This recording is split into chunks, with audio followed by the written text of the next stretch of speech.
Okay, hello everybody. Let me just grab a link here. Post it in the old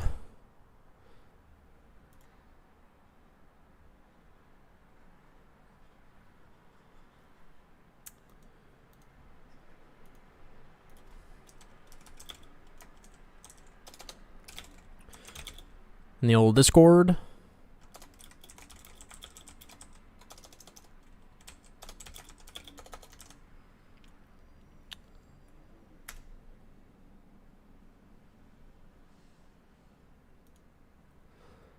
Let's make sure this is running.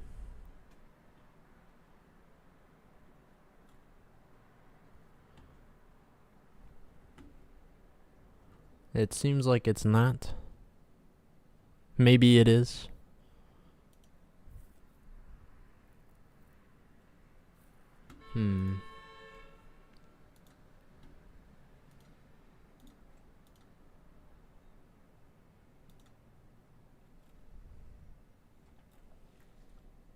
Hello everyone. Can you guys see me?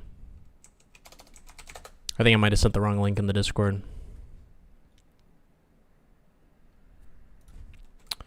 YouTube. We'll go to my channel. I think I did. Okay. Hang on one sec, gang. Technical difficulties. Live. 100k Q&A. Oh, there's me. Hello, me. Share. Copy. Go to the Discord. Edit message. Paste. At paying for streaming. Bam. There we go. All fixed.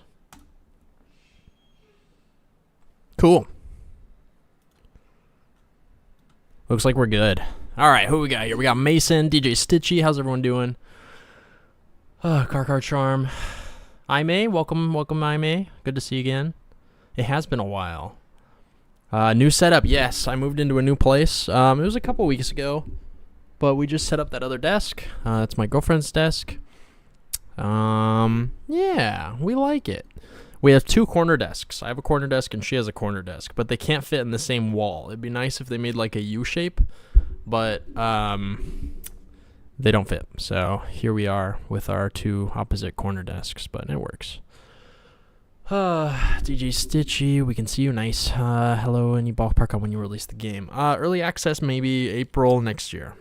That's the plan. So about 11 months, hopefully. That's the plan. We're grinding away. It's not about to miss this. Nice. The goblin hat. Yes, indeed. Where is it? Where did I put that? It might be in a box. Yeah, it's not on my desk. Where would it be? I'll think about where it is. It's finally summer break, so I can watch the stream. Let's go. Stupid school preventing you from the streams. Didn't get me a corner desk, I see. Yeah, Mason, you got to get a corner desk so that you can have every corner be a desk. That's my goal. Will it be a DLC after game release? Yeah, so we're going to do an early access release in April. And think like, if you were to think in Terraria terms, it'll kind of be like pre-Wall of Flesh level of content, you know? Like up to the Wall of Flesh. And then I think the next year we're going to continue working on it. We're going to kind of do like a hard mode type thing, like post-Wall of Flesh. That's the idea. Again, that's all still pretty tentative. We said, did your team grow? I have a publisher now, so I guess I meant me and them. But it's still only me that's developing it. They just kind of help with the logistics, like translating it and whatnot. I wishlisted yesterday after you came across my feed. It looks pretty great, so looking forward to it. Oh, thank you, Richard. That's awesome. Hey, hopefully everything goes smoothly. We'll see. Is this a gaming stream? It was gonna be a Q&A stream, which I have the community post here with all the Q&A stuff. I think for a background, I'll just put like art. Oh, not the characters. We'll do this. I'll just put some of this. I'm adding a new area. It's like the final lower floor with all this nasty goop nonsense and paladin boss and all that. So I'm doing all the concept art for that right now, but yeah, let's, I'll just leave this open while I answer questions. Congrats on 100k. Thank you. I just got the play button in the mail. You can kind of see it right there. It's on that wall. You can see the corner of it. I'm very excited. It's very fun. I never thought I'd get one of those. Very cool. We must have the same streaming day. Oh, yeah? You stream too? I'll have to look at that afterwards. Yeah, I think Moonshire, the Moonshire guy. Moonshire? I think that's what it is. He does it on Mondays also. I guess it's the day to stream. Everybody's tired from work and watching streams, I guess. I'm making this video as well, or do they have to suck it up and watch the stream? I am recording it. This is the only time I've ever recorded a stream, and I'm not putting in any music. Normally I play music in the background of the streams.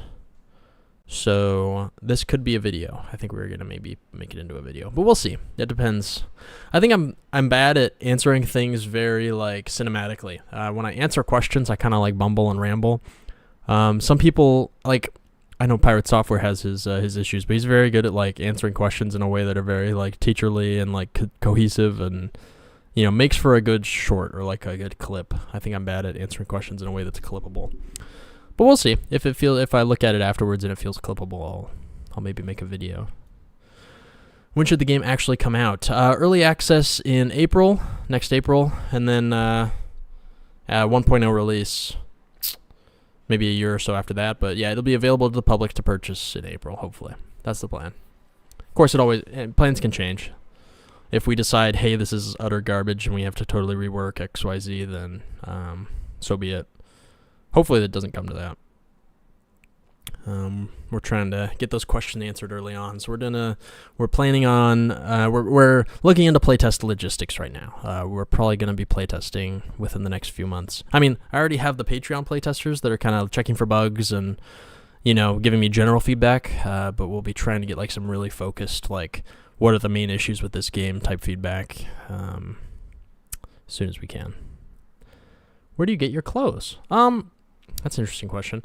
That's a fun question. Let me pull up my YouTube community page really quick and grab those questions to have in front of me. And then I'll also pull up the Discord questions because people ask questions there. And then I'll also try to pluck from the chat as much as I can and add them to my list. Let's see. I should have made a list beforehand, I think, but that's okay. What can you do? We got 19 comments on the YouTube Q&A post. I think I'll just go one by one.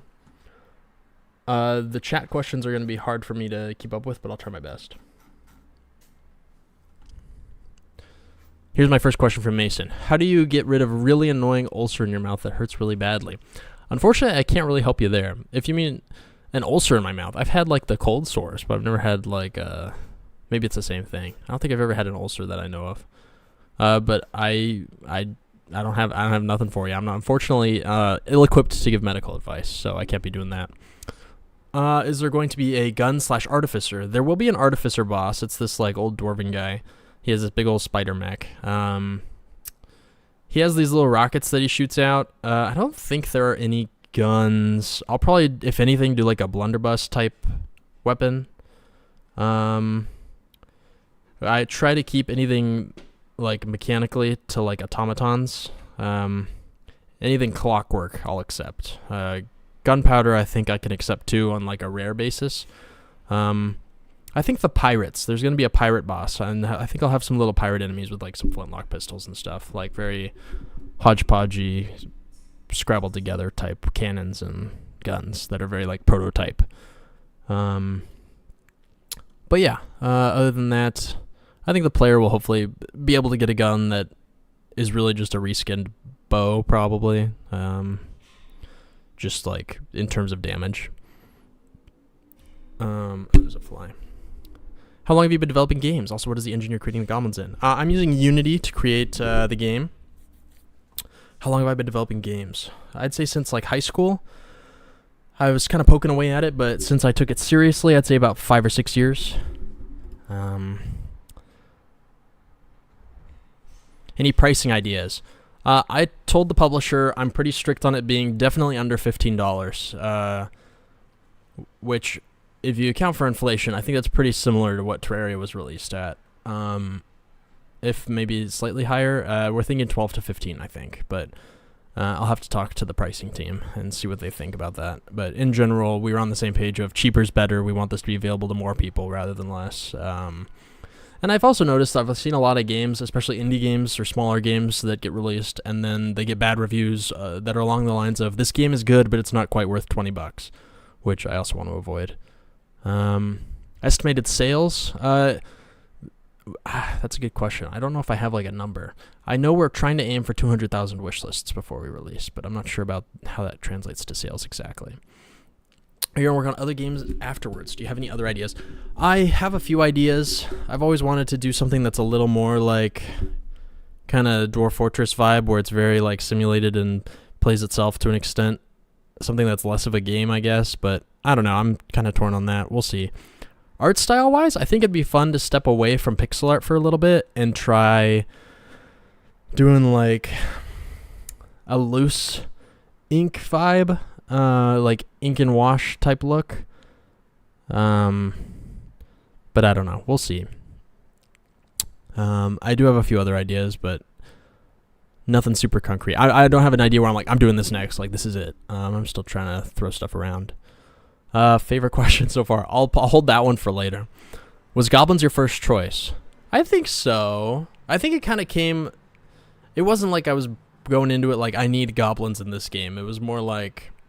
Oh, I want a game where I want to twist something. I want to twist it narratively at least a little bit. Maybe we could have the player play as the enemy or something, which I know isn't a super novel concept, but I thought it was interesting. I think I watched that time I got reincarnated as a slime, and I was like, this is really fun. I honestly think that's where it came from, but I was like trying to think of good enemies to use, and I feel like goblins are a little underrepresented. I feel like goblins are a little underrepresented, and maybe, I don't know. I think they're fun. They're like kind of goofy. I love a good goblin. So it wasn't like I was going into it like I need goblins, but once I thought of goblins, I was like, yeah, this is pretty good. I like this. Gargle salt water for the ulcer thing. Yeah, I've heard that. My mom had some of this like local numbing cream that she would use sometimes when we were kids. Pirate with flintlock peg leg. Oh, that'd be fun. That'd be a good boss. Charge me 20. You worked so hard. Oh, thank you. Maybe. We'll see. It's also surreal to see how far the game has gone. I know. It's kind of crazy just to see how big it's kind of getting.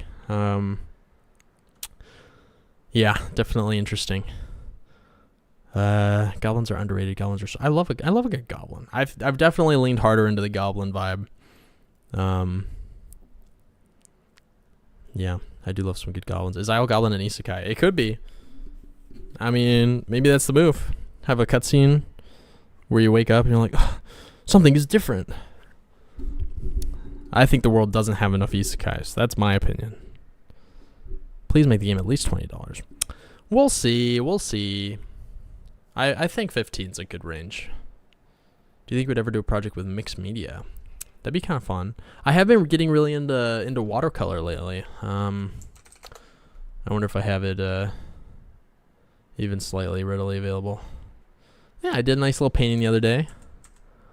I joined the local watercolor society near me. I'm still getting used to it. It's really funky. You kind of have to start with the light values and work your way to the darks. So like you do a really light layer, you get the paper really wet, and then you do like really light inklings of color. So like, see how it's a little green right here in this white patch, and like it's a little yellowish brown, and it's a little like green right here. You do like a really light pass of light, and then you go through and do a medium pass of like shadows and kind of more like some of these tree forms, and then you do an even darker pass. You kind of go light to dark. It's really weird, a weird way to paint that kind of flips your brain around, but it's really fun. So I don't know, it's got me thinking, is there any way, could a game have like a really nice watercolor look to it? I don't know. I feel like it would be kind of hard to be consistent, and I don't know. Yeah, who knows? But it's got me thinking, what is calorie log? I recently, well, not recently, it was a few years ago, but I was like a good 60 pounds heavier, and I was running a lot and working out a lot, and I lost quite a bit. So I was just tracking like caloric intake to make sure I wasn't overeating. That's what that is. I forgot that was a tab. on my bookmarks. This is my first stream. What has been your favorite part about making the game or the game in general? Favorite part, I think, is adding new big systems. I love, like, coding the new, like, say I'm adding chests to the game and I have to code all the storage architecture for, that's really fun. I like that. I do not like, my least favorite is when I have a character and I have to, like, animate up, run up, upright, run right, run down right, idle up, idle right, idle upright, swimming in all directions, just adding all these animations for every single character. It gets so annoying. Like this human archer, he has to idle, down, right, up, and I'm lazy and I flip it. So I don't draw a down right, but I flip it to make it look like he's going left. Walking in each direction and then shooting in each direction. And this is one of the simpler enemies. All he has is those animations. Some of them are really tricky. It just gets really boring. But it's still fun. I mean, it's better than, it beats flipping burgers, as they say. Do you try gouache? I bought a gouache set 2 weeks ago, and I still haven't had the chance to try it. It seems so much more up my alley. It seems really fun. I've also wanted to try oil painting. I've never tried oil painting, so I think gouache will be like a nice medium. But have you always been artistic? I think so. I used to like drawing like cartoony stuff. I had like a cartoony book, and I even had like a how to draw manga book, but I didn't even know what manga was at the time. I just liked the cool characters. And then I tried to get into realism in like early high school, so I did a lot of like graphite and got better at that. And then pixel art in like college, and now I'm trying more like pixel. So I was pretty good at realism with like graphite and ink in high school, and then got to college, and pixel art gave me an intro to color. So now watercolor I think is a nice, like, that's me really trying for the first time to put color on paper instead of digitally. So kind of eased into it slowly, I'd say. You should make a ninja character with animations that take 3 weeks each. Mason, that's a great idea. It would be kind of fun to have like a really over-animated character. I think I'm going to do that with a paladin boss and kind of go hard on his, have him like really move really fluidly and spin his little staff around really cool and stuff. I don't know. We'll see. Oil painting's neat. I've been getting into it recently. Ooh. It just seems so cool. I keep seeing videos. There's this guy, he's doing like a villain sketchbook. Oh man, he's doing a sketchbook and he's painting an oil in it. And he just does such cool portraits. Like, look at these. It's kind of low res. They're so well done. Kind of crazy. It makes me very, it makes me really want to try it. Anyways, oil seems cool. Maybe we'll do that someday. Let's get to some of the questions from the Discord. I'm gonna ignore chat for a little bit and just get through some of these. Would you do crossover collabs with other games like Terraria or Power World did? I would. I'm open to it. I did one with Tinkerlands. If you look in their trailer, actually, you'll see some Isle Goblin characters in there. That was fun. And I put one of their crabs in my game somewhere. Where on earth is the crab? I told them I can't really commit to like big collabs because I can't. I couldn't like add a ton of stuff from their game just because it takes me a while and I kind of have to finish this thing. But I told them I would add like a few small things. So that was fun. Yeah, will we see any This Is Hell references appear in Isle Goblin? I think that would be really fun. I think I will. I haven't done it yet though. Who's your least favorite goblin on the island? Oh, interesting. I would say these two. They are... My original intention with the game was to have the characters be romanceable. I think I'll still do that. And these two were kind of my prototype romance candidates. And I think they have enough personality now. I guess I wish they were a little more like quirky. I think I tried to make them too bland. We'll see. I might workshop them a little bit more. I feel like the rest are reasonably quirky / have their weird little personalities. Yeah, I'd say so. Are you bald? Not yet. Maybe someday. That's a good question. Do you have any advice for a new development coder who has no experience doing pixel art, music, and sound design? I would say pixel art is more technical than people give it credit for. And art in general, honestly. It's just a matter of, I think you can treat it the same way you treat coding mentally, where it's kind of like I don't know, maybe not the same as coding, but I feel like it's something where you make some art and you have to look at it critically and try to compare it to other things and see what exactly you did wrong, and go into each new drawing with a mindset of, here's what I'm going to practice, here's what I'm going to work on, here's what I'm going to improve over my last drawing. You know, you can't just like draw every day and not think about it and just try your best and that's it. You kind of have to, like, if you really want to improve, go into it with, okay, last time my values, like, it wasn't dark enough. Like, some of these artists I really like, they really get like really dark values in there, so I'm going to really try to do that this time. Or, you know, always be without, comparison is the thief of joy. So don't, comparing yourself to other artists can be really demoralizing, but I think it's good sometimes to like really see where you can improve. I would say that's the best way to get better at pixel art. It will be kind of a grind for a while, and I think you just got to do what the Stardew Valley guy did and put in some art, and over time you'll kind of realize, hey, my game looks really like dry compared to like Stardew Valley. What's up with that? Oh, interesting. He uses really bright, saturated, juicy yellows. Like, maybe I should try saturating my stuff a little more. Okay, I saturated the floor, but now the character looks really dull. Maybe I can boost that saturation. Or, oh, I really like how Terraria has like these outlines. I'll make it pop a little more. You might just have to put in art that isn't that great and just improve it over time as you go, which I think is doable. I put in all the art in the game with a single outline, and then I realized I liked the double outline more, and I swapped it over. So nobody's immune to rehashing things. I'd say that's my spiel there. Music and sound design, I can't really help you. Sound design, actually, for sound effects, there's like a GDC like archive. If you Google Reddit GDC sound, I don't know, you'll find like terabytes. Maybe not terabytes. How big is it? I don't even know. It's a lot. It's like maybe a couple hundred gigabytes worth of just like Foley sounds, like metal creaking and clanging and popping. And you can take those, put them in Audacity, which is free, just kind of twist them around and layer them and try to just mess with it and try to get sounds that sound good and just try to make sounds that way. And that's honestly what I do. I'm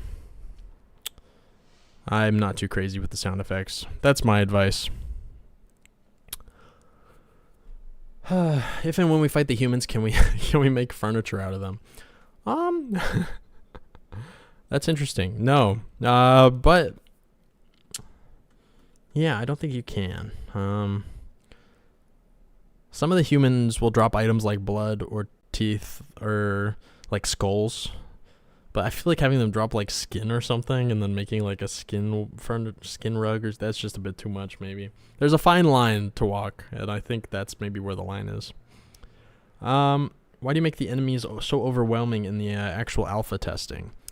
Yeah, so the game is available to Patreon members, and I have had a lot of people tell me that the spawn rate is kind of crazy, so I do need to tweak that.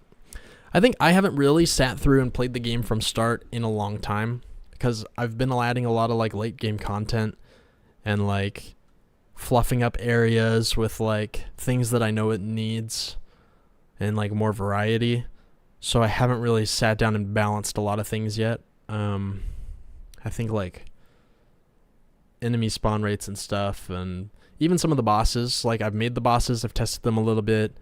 I think some of them need some big revamps and tweaks. So I'd say the game isn't fully like, it isn't really polished yet. And then that's one of those things that I think needs polishing. When's Half-Life 3? December 7th. Why are they green? That's a good question. I don't know. I haven't thought about it. Why are they green? They eat all their vegetables. Thoughts on ducks/geese? I do like ducks. What led you to want to make a game? I was actually hosting a D&D thing for my roommates and some friends, and it was feeling like I was doing a lot of work to like make all this homebrew content, but you do your session once and then it's done, and then you kind of used up 10 hours for a 2-hour session. I thought all that creative energy could go to something else, and I'd tried to make games before, so I was like, okay, I'm gonna more seriously try to make games. That was it. I guess I felt like I I wanted the creativity to go to something more like permanent. That's not to say that D&D is a waste of time. I think it's really fun, but I just want something a little more permanent. Have you ever scrapped a character concept that you looked at first but ended up hating? I think when I make a character, I'm like, okay, I need a blacksmith. Let me come up with like 8 ideas. And I try to force myself to come up with a bunch of ideas. And I find very often the first one is not the best. I try to come up with more little backstories and ideas. I'd say I have, though. I mean, I started making this game in like 2020 or something, and I completely reversed directions on it. Like, I made it 2 years, and then I was like scrapping the whole thing. None of those characters made it. I completely restarted and made a whole new band of characters. So definitely scrapped a ton of characters. What can the community do for you from now until the game is ready? Ooh, I would say I'll definitely summon you all for playtesting soon. We will definitely need a lot of playtesting. Once I'm ready. Once I feel like the game is polished and I can sit here and say, I'm confident this is good. I want you guys to take a stab at it and let me know what you think. Because like right now, if I were to open the gates for playtesting, I'd get a lot of people saying the spawn rates aren't right. The bosses are maybe a little too monotonous. We need more. I don't know. Who knows? You know, I want to get it to a state where I really think it's good before I start that. But yeah, other things. I'd say that's really the big thing is help with playtesting and just keep watching the YouTube videos. I'd say. I thought the original village sprites were good, but not goblin-y enough. That's fair. Excuse me. I can definitely agree with that. I don't think they were awful. Just not the right vibe. Will you be making a purchasable handbook of what to do, as well as each scrapped character in the back of it? Maybe. Could you name all the NPCs with your eyes closed? I don't know if I could. I don't want to try. I'll embarrass myself. I think I could, actually. I think I could. I'm not going to look at them. I just feel like I'll forget some. I need to like count them first, but then I'll kind of like refresh my memory. Yeah. I'm not going to do it. It's a good question, though. Take your time. We will wait patiently. Sounds good. I will try my best to not go too slow, we'll say. Did Old MacDonald really had a farm? I think he might have. It's hard to say. I think the evidence is shaky at best. How do you want the game to be before... how big do you want the game to be before stopping updating it? It's a good question. I feel like this is kind of one of those games where it doesn't have like a defined end point. You could kind of keep adding to it to an extent. So I don't have a hard line in the sand, I think. Honestly, as long as people keep enjoying it, I think I'm willing to keep updating it. How big will it be compared to Stardew Valley and Terraria? I think it'll be a little bigger than Terraria was when Terraria launched. Terraria, I think they had to rush it because it got leaked or something. Same with maybe Stardew. Stardew was a little smaller when it... I'm trying to remember how big it was when it released. I know it wasn't even multiplayer, so I think it'll be a little bit bigger than both of they were at release. But, I mean, now they're like monoliths. You know, they have so much content, so it's impossible to say. It'll definitely be a fraction of what they are now. Yeah, which it's crazy that Terraria has kept its $10 price point. Is it still $10 or was it $15? I'm having trouble remembering. I remember it was super cheap. Hello? Oh, search the store. Terraria. Yeah, still $10. That's crazy. Crazy. Somebody asked what projects I'll do next. I kind of answered that. Do you have everything you need to finish the game? I think I do. Is there anything you came across while developing the game that made you laugh?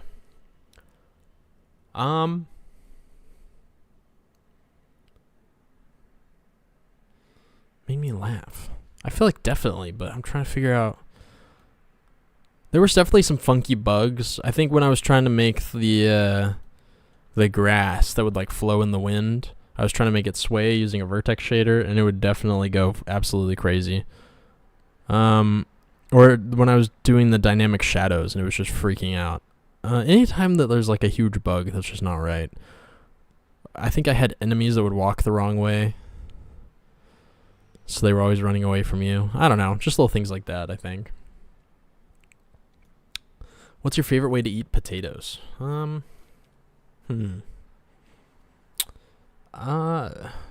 say I love me some French fries.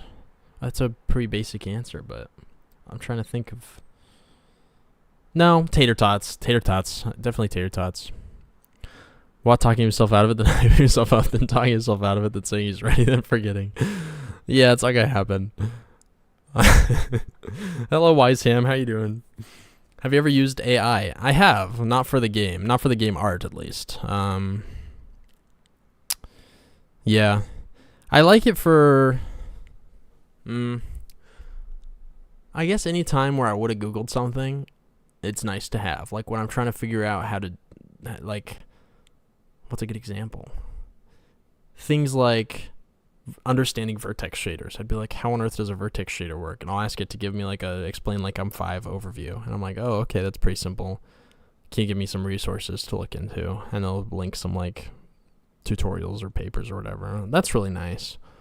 I definitely don't use it for art. I don't even think AI could really handle pixel art at this point. I haven't really tried it too much, but every time I see AI pixel art, it's like they use like the mixed pixel dimensions and it just looks bad.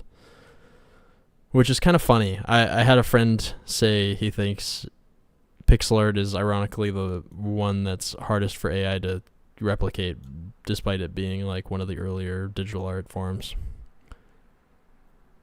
Kind of funny. Yeah, Minecraft went from $10 to $30. That is crazy. Oh, the streamer admitted to using AI. Shut down the game. Sound the alarm. Cancel the YouTube channel. Take the plaque. Yeah, the mixels. Yeah. I mean, honestly, even if I wanted to use it for art, I don't think I could. But I am very against AI in art, for sure. And for, like, dialogue and stuff. Yeah, definitely not. I think, I don't know, Visual Studio Code has always had, like, the auto-completion, even before the days of generative AI, which I imagine they use it now, but I don't know. Give me owner in the Discord. Maybe. Wow, how'd you feel when you physically received the plaque? Oh, for a second I read that as plague. I was like, what are they saying here? Physically received the plague? But the plaque. Oh man, it was really fun. Yeah, it was great. I felt very happy. I think I felt happier about getting the stupid YouTube plaque than I did about my college degree, which is kind of funny. Yeah, definitely very fun. Just gotta get the gold one now. Just gotta keep climbing. No, it was very nice. It's cool that YouTube does that. I think it's really fun. It's not as heavy as I thought it would be. It looks heavy. It's not heavy. It's like, I think it's like wood with like thin little 16th inch strips of aluminum around the edges. Yeah, I think AI is good for research and like understanding things. Obviously it can hallucinate and kind of give you bad information, but in general for like simple topics, I think it's really good for like teaching people things. You're going to release a game called IO Kobolds the day before my game. What? Mason, please. You can't do this to me. AI can't make art, IMO. It could be helpful for programming. Yeah, like mundane tasks too. Like, I don't know. I don't get too upset about AI doing like green screen removal or, you know, things that like algorithms could theoretically do. I don't get as upset about that. But yeah, if people are like, I made art and it's like an AI generated something, I just shake my head. It's kind of silly. How'd you feel about succumbing to the plague? I succumbed to the plaque, but succumbing to the plague was definitely not something I want to do.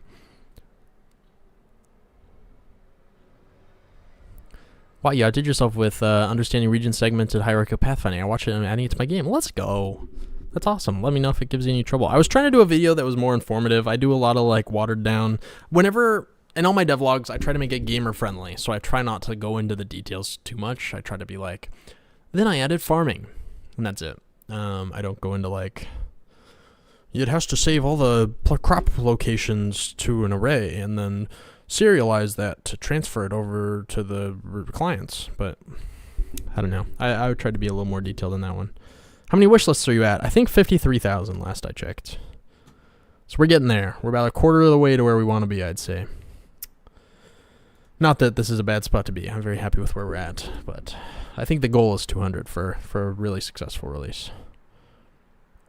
All right, back to the Discord questions. How did you manage your full-time job with consistent game development progress? What helped you stay on a productive schedule, and how did you manage the times when it either got too tough? I really can't read today. I don't know what it is. Yeah, how did I manage my full-time job while making progress on the game? I would say by not touching grass very much. It was very much like I would work on the game each day after work. It also helped that my girlfriend at the time lived 2 hours away, funnily enough, so I would only see her on the weekends. And since she lived with her parents and I had an apartment, she would usually come here. I would go there like a fraction of the time, but most of the time she would drive down here, and I'd reimburse her for gas most of the time. But she would also in medical school, so she would study a lot. So we would just kind of it would be a lot, like we'd do something one of the 2 days, but then most of the time we'd study, and I'd hang out with friends like maybe once a week, or I'd try to do like calls every now and then, but generally most of the weekday nights I'd get like 5 hours of work on the game, and then on one of the weekends days I could do like a 12-hour push, and then one of the weekend days I could maybe squeeze in a few hours. So it was really just my whole life. Now that I'm doing full time, I can kind of do more things. Like I joined the watercolor society. I tried doing a run club. I've been doing that each week. Joined like a figure drawing group. Trying to get better at like just regular art. So I'd say not touching grass, and it's nice that I can now. And there's something to be said about if you want to be able to do it if you're doing it part time, I think you really have to like take it super seriously, or it might not really work out. I think you really got to commit to it and make some sacrifices, which is rough. And looking back, I think it was the right choice. I don't know. It's hard to say. I think my early 20s got invested in this game, I'd say, which I think worked out for me, but it also could have not worked out. I could have wasted all that time and had a YouTube channel that didn't succeed, and so it's a gamble. If you really think you can do it and you really think it's worth kind of losing out on a lot of what makes life worth living, then I'd say go for it. But it's definitely a huge investment and should be carefully considered. I think I kind of went into it blindly too. I was like, I can do it, and then I just kind of dove in and started making videos, and there was definitely an element of like stupidity and blindness to it that maybe made it easier. So yeah, that was a long answer to that question. Are you really a human or just a goblin in disguise fighting for your people? I plead the fifth. What fictional ores do you plan on adding? We have Mithril and we have Bloodstone. Those are two of my favorites. Then we have like Gold, Iron, Copper, which is maybe a little boring. Bloodstone grows in like the Beast. It's like a crystallized, I don't know, organ gunk. I think that's kind of fun. And then we've got Mithril, which is pretty standard. Some people were surprised that it was green. I don't know why I think Mithril equals green. Maybe Terraria? I think Terraria has green Mithril. But some people were like, why isn't it blue? I thought that was interesting. I could maybe switch it to blue. I think that'd be fun. Maybe I'll save blue for another ore down the line. I don't know. We'll see. If you were a goblin, what type of goblin would you be? I'd say I'd be one of those like feral, deep-dwelling cave goblins, like this one. Hasn't really seen much sunlight and might bite you. I'd say that's pretty on brand. If you had any advice for aspiring game developers besides just starting, what would it be? I would say everybody says to start small. I think I might maybe mirror that advice. I think it's best to start with smaller projects just to see the whole process through. I think I started making a big game. I started making this game. It was back when it was the like turn-based idea. Years and years ago. If you watch the first devlog, you'll see it. By the way, sorry about the terrible humor pacing in the first devlog. I think it wasn't great. But anyways, I think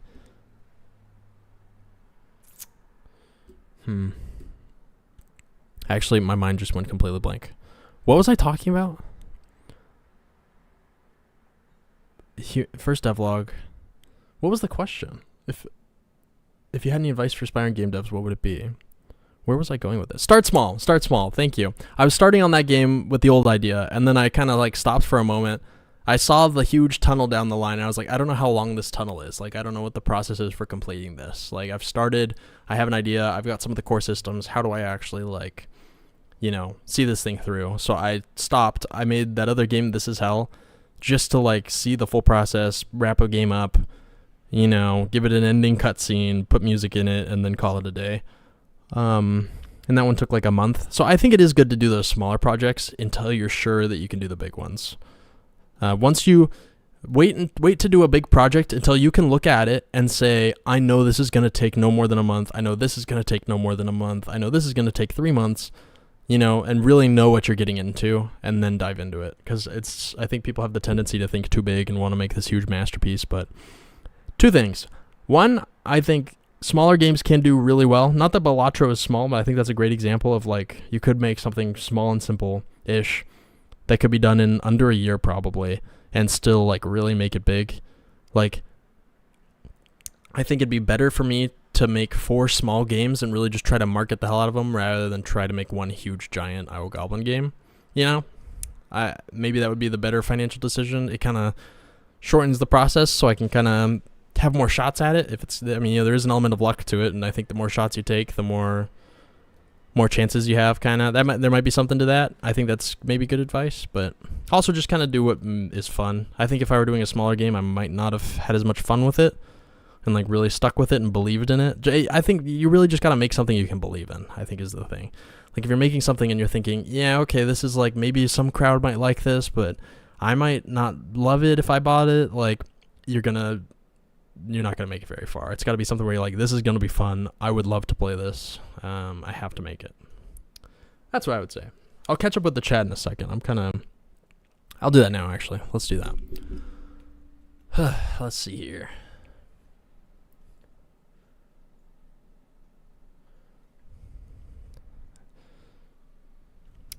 Received the plague. Read that already. Based. How'd you feel about succumbing to the plague? Bloodstone is like the boogeyman for the Steven Universe fandom. Is it? I didn't know that. Do you have any predictive estimates on the amount of copies the game might sell? I understand if you don't want to talk about it. I'm hoping for, I don't know. I don't think I have numbers that I can pull out of my head. If you'd asked me maybe a few months ago, I probably could have, but I'm having trouble remembering. I think it would just be nice for me to end up with maybe a few 100,000 so I could work for a few more years on the next game. That's all I really, really need. I'm not sure how that translates to copies, especially with, like, the publisher deal and stuff. I'd have to really think about that. Yeah, if we sell it at like $15 each, I mean, I'm sure anything over like 80,000 copies would be really good. Maybe 100. I don't know. I'd have to think about it. We still want that Goblin Dancer game. I mean, hey, I might add a little mini game in here. That could be fun. Would you wrestle a cave goblin for $1.50 and a half-eaten container of Wendy's chili? I think I would. I could probably wrestle him pretty good. What is Watt's main sport? My main sport. I did Brazilian Jiu-Jitsu for a while, but I also played tennis in high school, so take your pick. I was just about to ask if you played volleyball. I haven't, but I did play. I was at my cousin's place in Utah, and they have a volleyball net in their backyard, and we played some volleyball. I was pretty okay at volleyball. It's like tennis, but with your fists. If you punch a ball in tennis, I think that you lose a point. But if you punch a ball in volleyball, you're like, everybody thinks you're great. Did you commission the music or just get non-copyrighted music? I commission it. So I pay a guy in the Netherlands, RMD Compositions. He usually hops in the stream. He's in the Netherlands, so I think it's like super late for him right now. But yeah, he does great stuff. I'm really happy with him.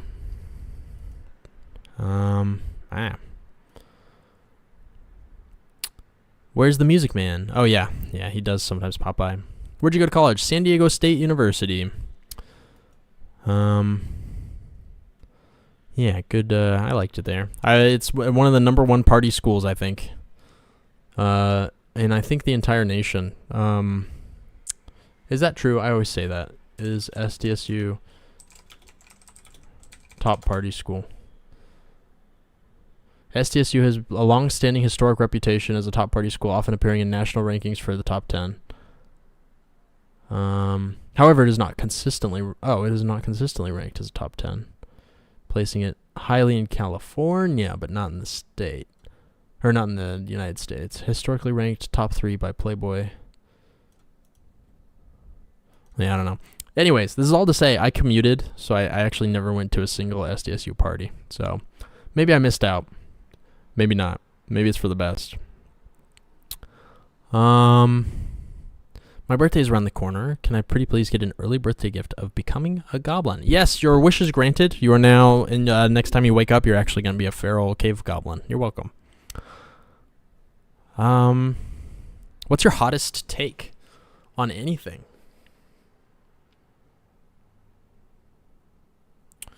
I don't have anything prepared for that question. I'm trying to think, like, if there's anything that I have an opinion on that's, like, really controversial. I don't think I do. I'm trying to think. I'll think about it. I'll try to get back to you. What's your plan for streaming and the channel after the game? Oh, after the game. I'm definitely going to keep posting videos about the next game that I work on. Whatever that may be, I think. And we'll keep doing the, like, month-to-month streaming. I think I'll maybe have like a prototyping session after this game releases, assuming it's some modicum of success and I can keep working full time. I'll have some ideas for the new game, and I'll be like trying out some art styles and, you know, trying out some little. I think I'm gonna prototype more than I did for Isle Goblin. I think Isle Goblin I did kind of enough borrowing from other games that I didn't have to prototype too much. Like, I'm not doing anything super crazy like innovative with the top-down combat. Like, I definitely prototype new weapons that I add. Like, if I'm adding a new, like when I added the instrument weapons that are kind of like guns, I tried a few things, and I kind of be like, this isn't fun, this is fun, and I tried to, like, experiment with it. But, like, in terms of really experimenting with the gameplay loop and, like, using placeholder art, I didn't really do that. So I think I would do that this next time.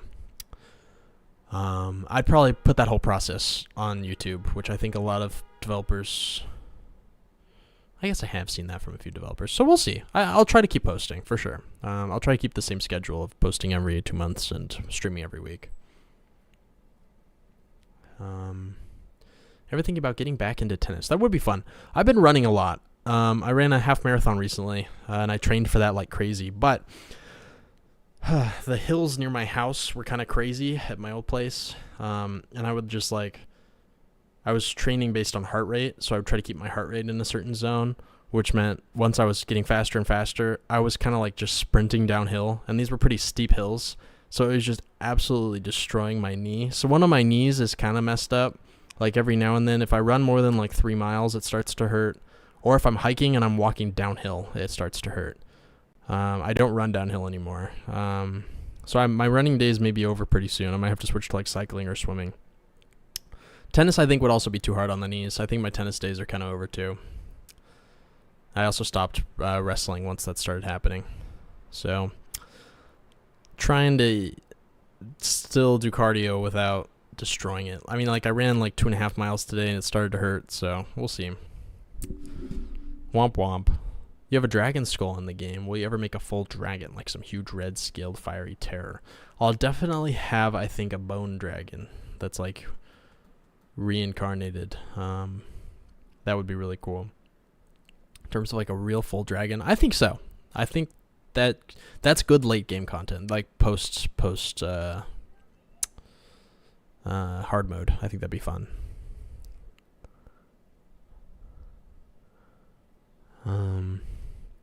Where did you learn pixel art? I just dove into it. I think more had some tutorials back in the day on like the basics, like jaggies and like color palettes and stuff.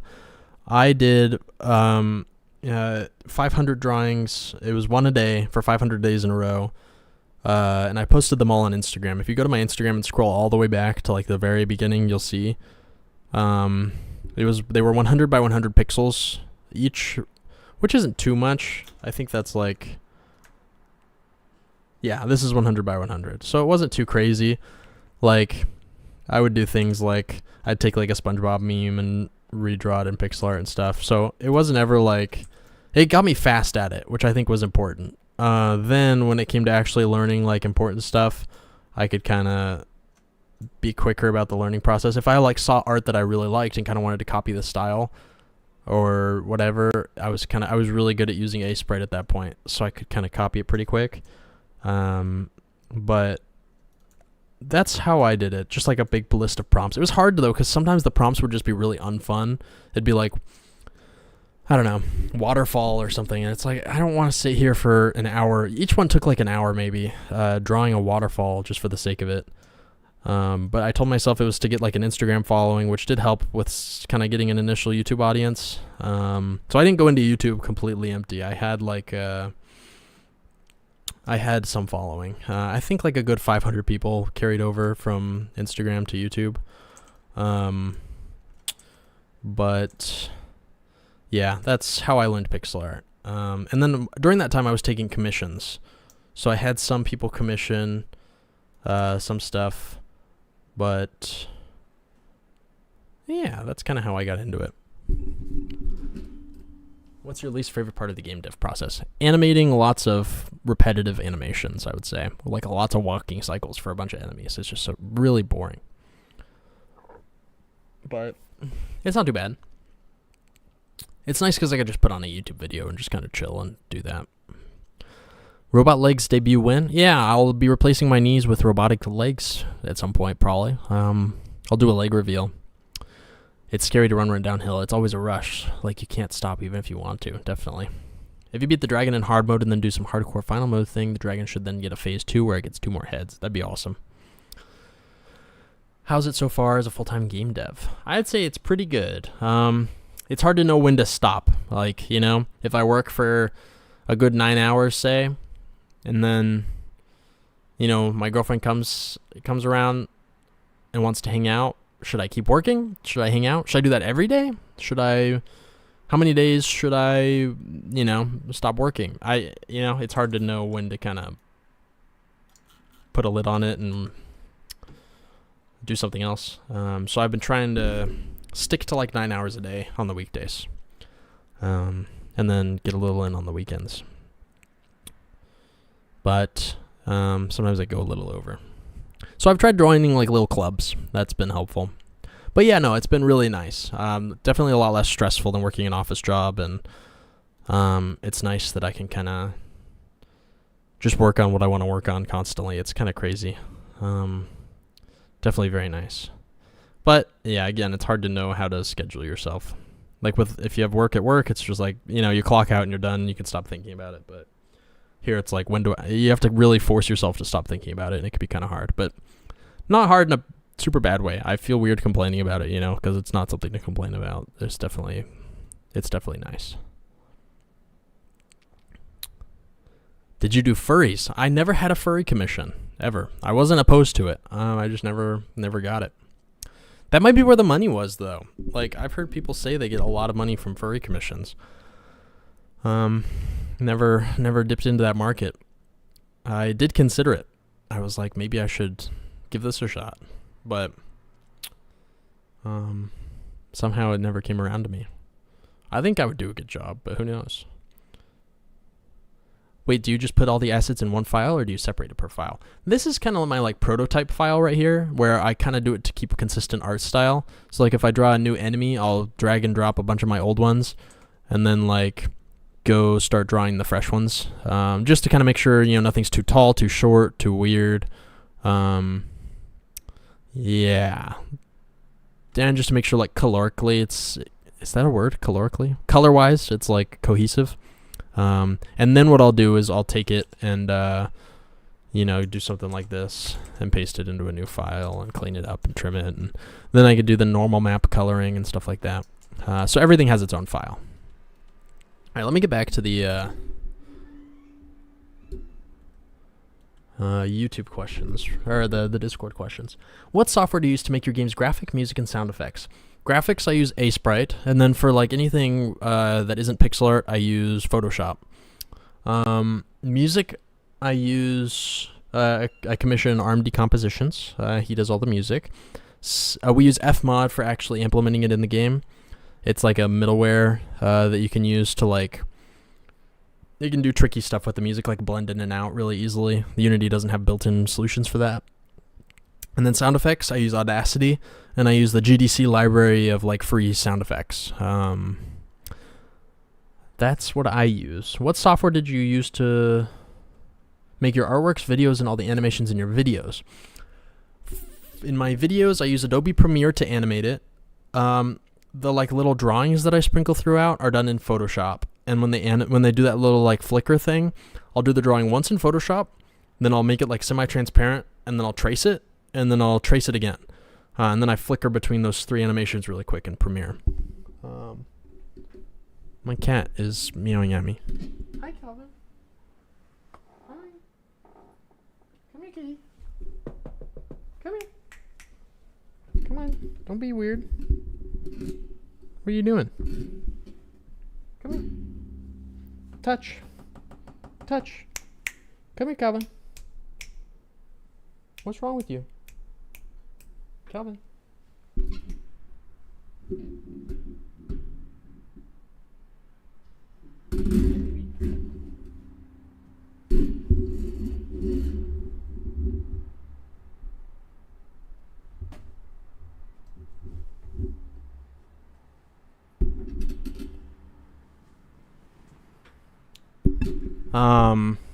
And then for the rest of the animations, also Photoshop. Yeah, so Photoshop all around pretty much.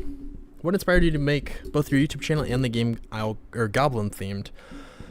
I would say the game got the Goblin theme because I was trying to be quirky and make you play as the enemies, and goblins I think were the enemy of choice.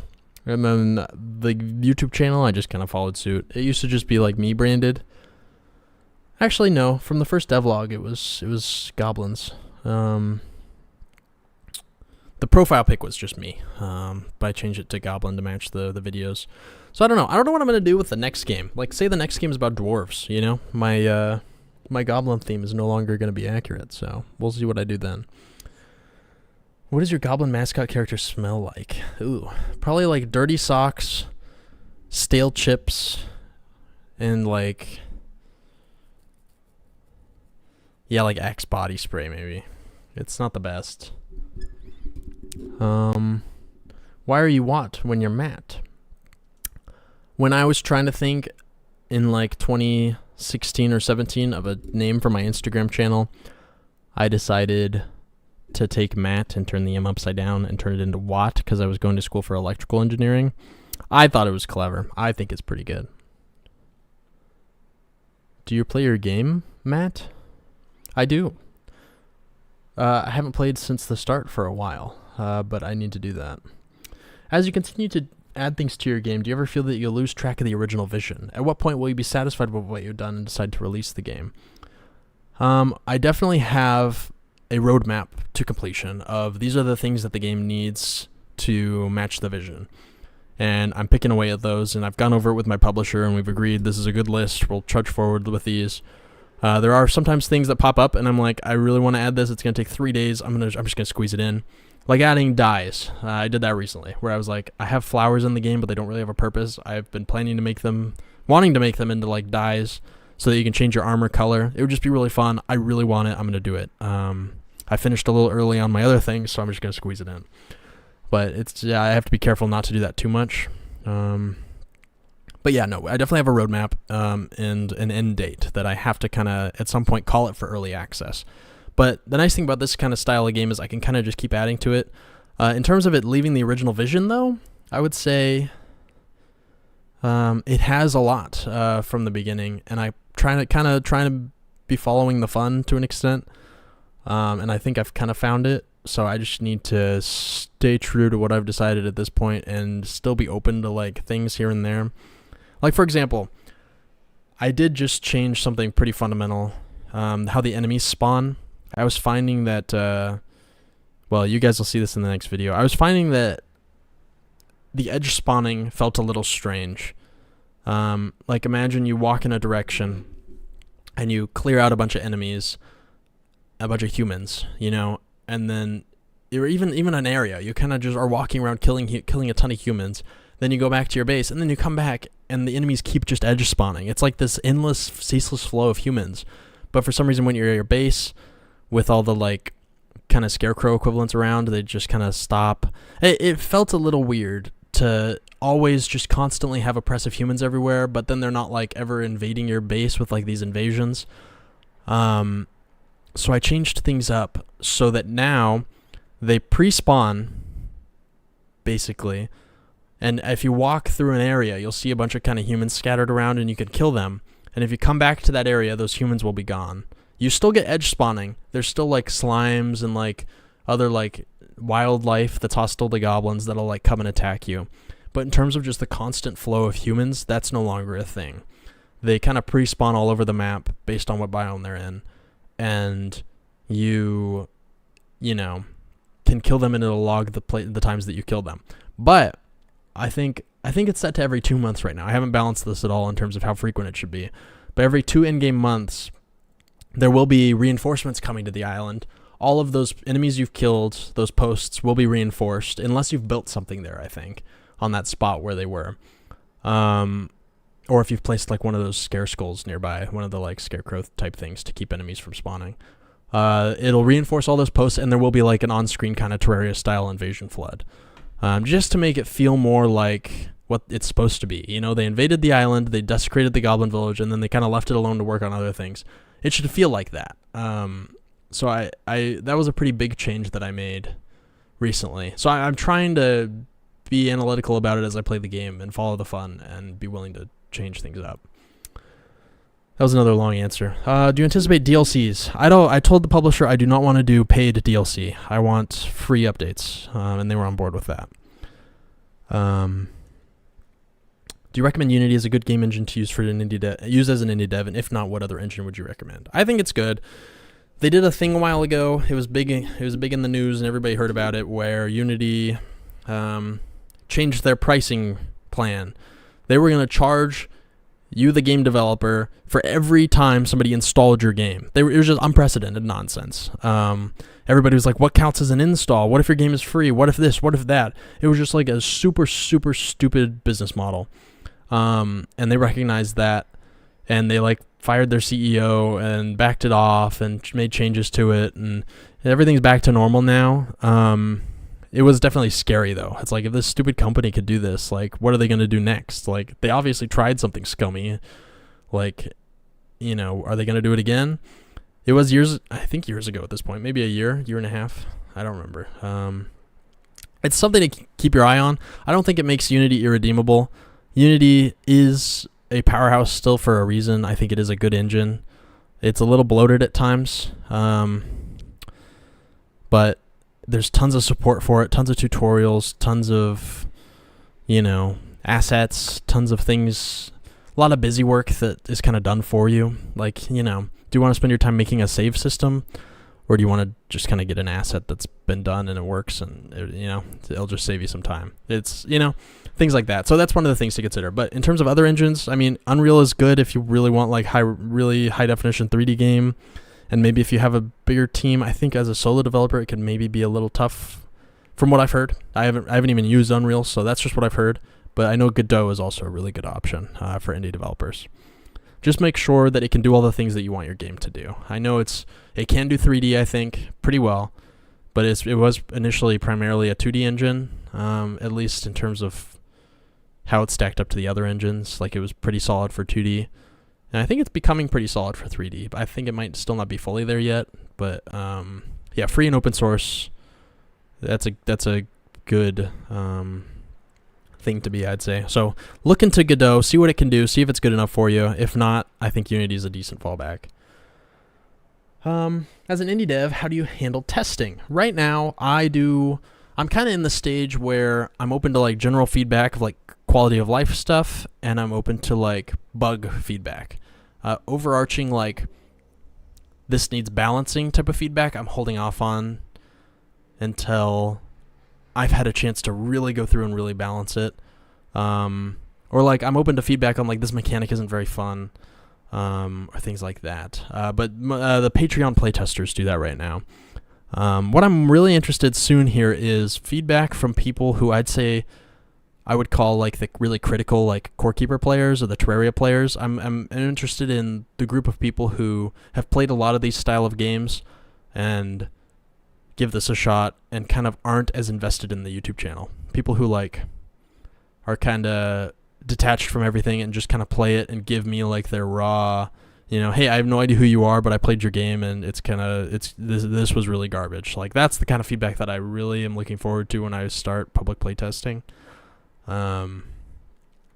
But anyways, that's the plan. In terms of plans for playtesting, I think opening it up to the YouTube crowd is one thing to do, and then through my publisher, we're going to be doing some rounds of like paid playtesting where professional playtesters go through and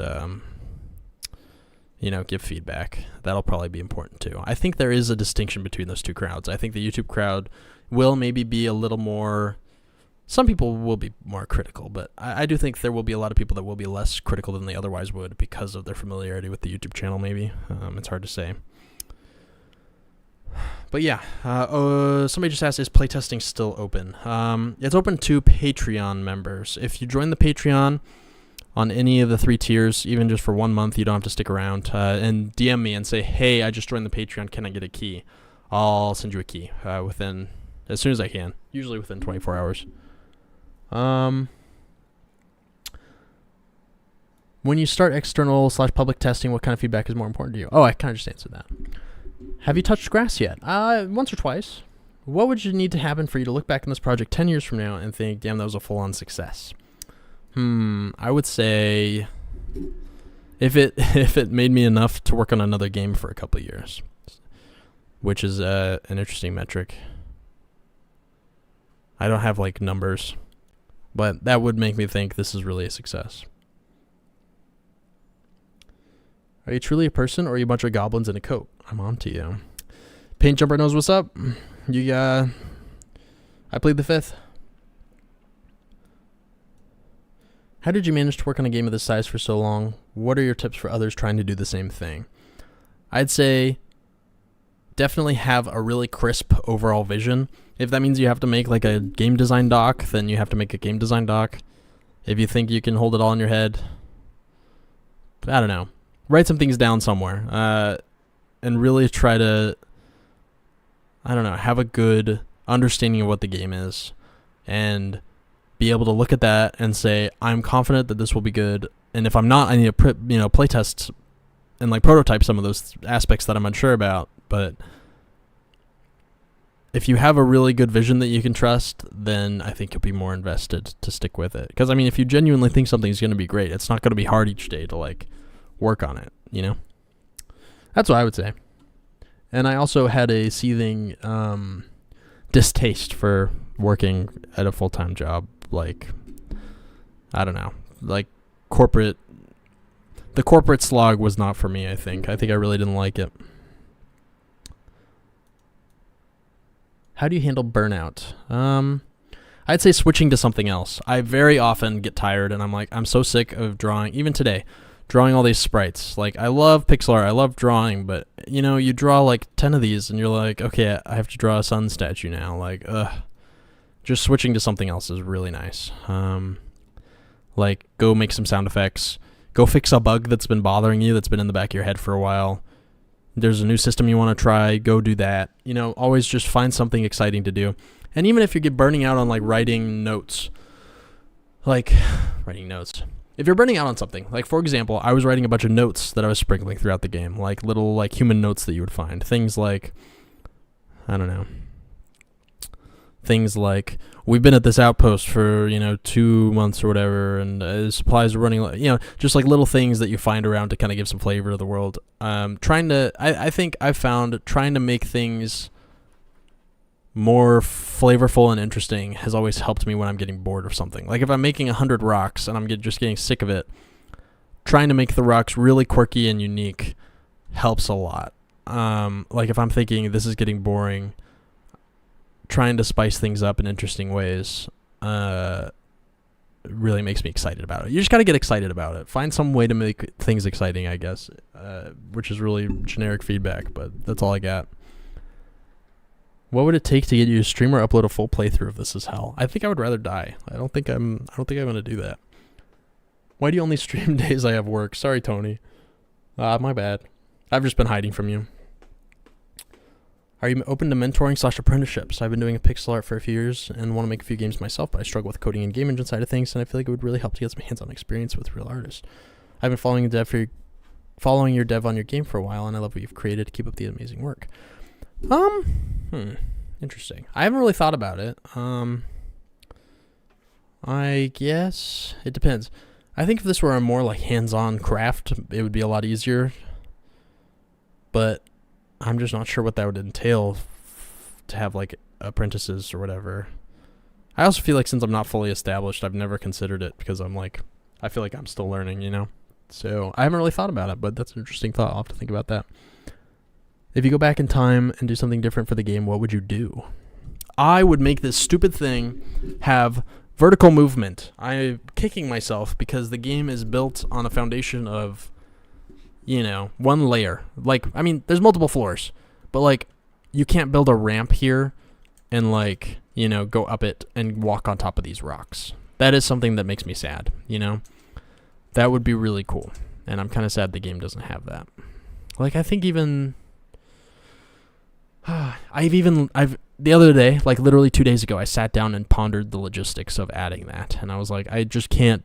It's just scope creep to the max. I cannot justify it. It would be a stupid idea.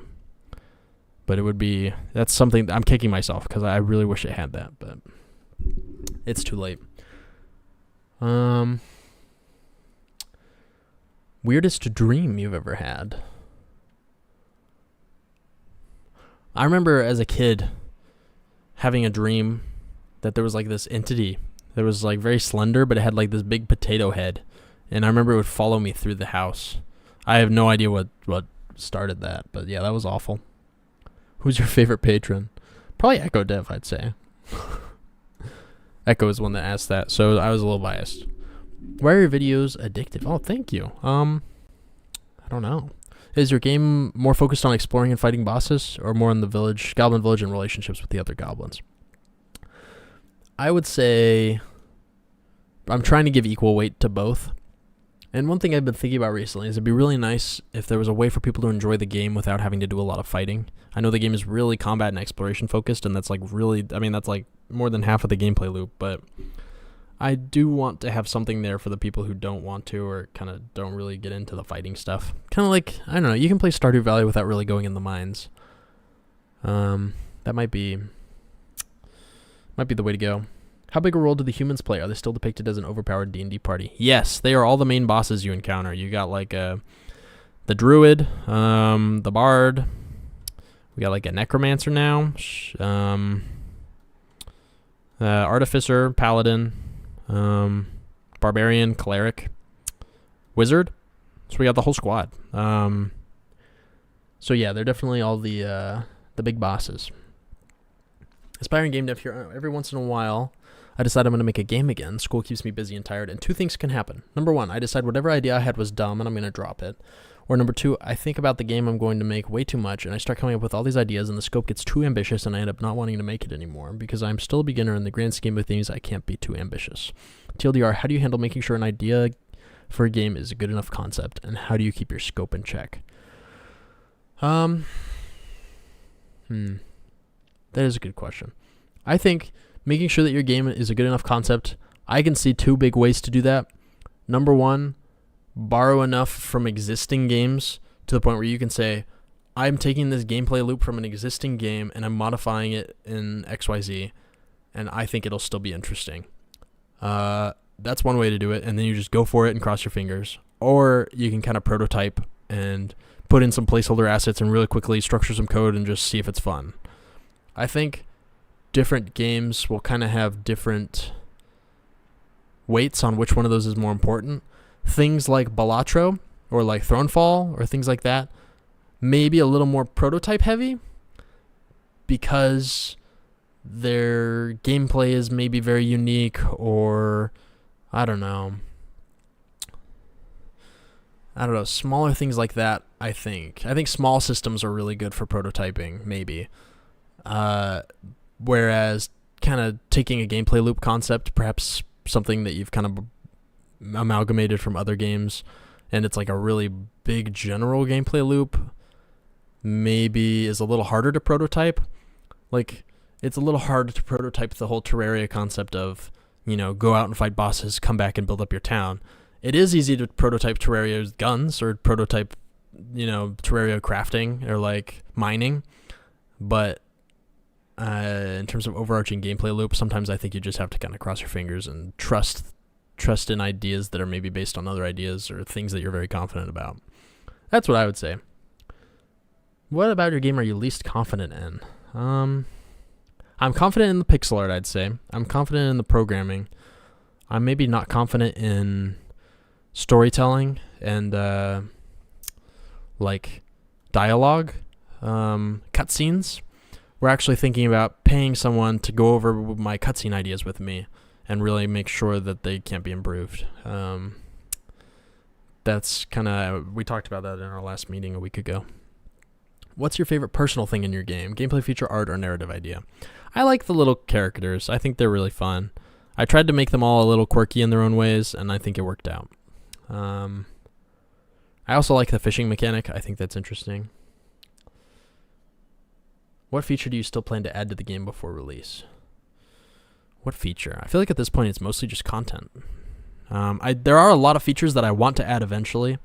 I want to add... Here, I literally have a list here called want to have eventually. These are things that are not necessary for the game to be complete, but I just want them. For example, chests can't be rotated yet because, they're one tile, so functionally there's no reason for them to rotate. It's just like visually. I need to do that. Been pondering like a bounty system. It would be fun to have, right now I have mannequins that you can put stuff on like these. It'd be fun to, you can put armor on them and it'll show. It'd be fun to have like posed mannequins, like a little running one, or, there's an emote for a thumbs up. There's no reason I couldn't have a thumbs up mannequin, that uses that pose from the armor instead of the idle down pose. That could be fun. Minecarts, being able to have the player hop in a minecart and move faster, that'd be really good. Boss trophies, being able to drag and drop the UI menus, making it so that when you do certain emotes next to NPCs, they'll have little reactions. Things like that, where it's like, it'd be really nice to have this, but it's just not necessary.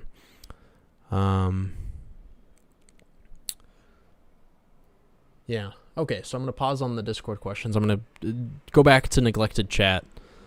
Let me scroll back to wherever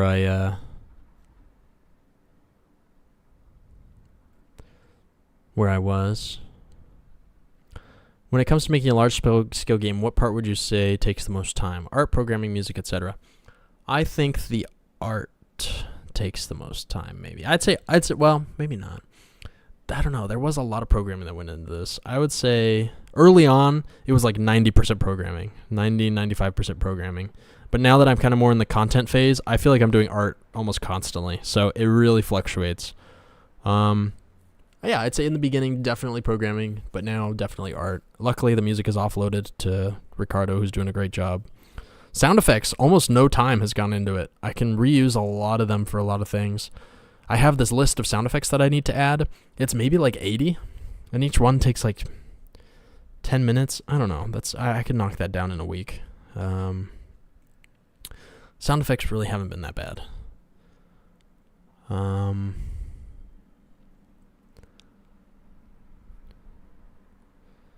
Have you sold Gizmo's left pinky yet? Or are you still taking bids? Still taking bids. When it comes to making a large-scale game... Oh, I just answered that. When Isle Goblin becomes mainstream, would you consider merch? Or what kind of merch would you consider releasing? Well, hopefully it becomes mainstream. We'll see. I don't know about that. I think it'd be fun to do little, like, goblin plushies. I think that'd be fun. I've also thought about doing an in-game... I don't know. I really like Gwent, which is kind of... I don't know. I played Inscription, I think, and I was like, it'd be really fun to have, like, a card game in here. But... I don't know. We'll see. It might be fun to do like a Hearthstone-style card game at some point. I don't know. We'll see. Maybe that could be fun. I'm trying to think of other merchy ideas. I don't know. I haven't thought about it too much. A poster of all the sprite art would be cool. Why did you choose Unity? At the time, I liked that it was 2D and 3D, Like, I didn't want to go with first off, I didn't want to go with Unreal Engine because I heard it was kind of not the best for 2D. And then I didn't want to go with some of the 2D options because what if I wanted to make a 3D game at some point? You know, I wanted something that could do both really well, and Unity looked like that to me. And my friend at the time, who I was doing this sort of thing with, he used Unity a lot, and so he taught me kind of how to use it and kind of got me into it. I did download Game Maker at one point and tried to make a game with that. But yeah. Just call the game City Goblins and copy the story of The Outsiders as the plot. I could do that. Yeah, maybe that's the move. Are trolls greenskins? That's not the preferred term. How will you prevent updates from breaking game saves? That's a good question. I would need to very carefully plan for it. I don't think it would ever be unfixable. I think, let's say I add some new system to the game, like, it could happen. I guess with some of the systems, I think some of the systems would become untouchable, like how the game saves tile data. I would have to either let's say I change how tile data is saved and it can no longer work the way it was. I would have to make something that converts the old format to the new format, I think. And I would have to be really careful about that. And whereas now I could just change it and say, sorry, testers, it's broken, the No Newton old worlds are broken. Now I would have to spend the time making an adapter that could take the old saves and convert them to the new format, which isn't impossible. I would just have to anticipate it. Otherwise, it would be kind of a nightmare. Do you have any tips on making pixel art and animations? Smaller, I think, is better. And when I first started making this project, before I restarted everything, I tried to make my tiles 32 by 32, which is like that big. But now they're this big as one of these boxes. So I shrunk it from 32 to 20. So now it's 20 by 20. Just keep it to a scope that you can finish fast. In terms of actually making the art, come up with style rules. I'd say there are probably 100 different ways you could draw up this character. Go look at Hyper Light Drifter and see how they draw their characters. There's no outlines. The color scheme is really limited on their palette to it's like cyan and red and greens. I don't know, interesting, color limitations. Let me try to limit it to a list of traits. Whether it's outlined or not, and how the outline is done, I think is one trait that could be varied. The color palette choice, the general character shape and composition. If you look at Stardew Valley, they're really tall and slender. If you look at Into the Gungeon, they're very short and stumpy. In Into the Gungeon, you're doing a lot of dodge rolls, and if you want your hitbox to not change too much from, if you have a really tall, lanky character and he's doing a dodge roll, it's going to look a little funky, but with a small little ball-shaped character, he can do it really easily. Taking that into consideration, just looking at different games, different styles for their characters, and seeing what you think would work for your game is important. Don't be afraid to look at references. If you haven't really done a whole lot of pixel art and you're sitting there with a blank canvas and you're like, how do I draw my character? I mean, I wouldn't do that. Even as somebody who's done a lot of pixel art, I would go look at Pinterest and search up pixel art character design and try to find character aspects that I like and say, ooh, I really like that double outline. Ooh, I really like that he's I pointed at a really tall, slender character, but I really like how they're kind of short, but still enough detail on the face to have different helmets and different armors.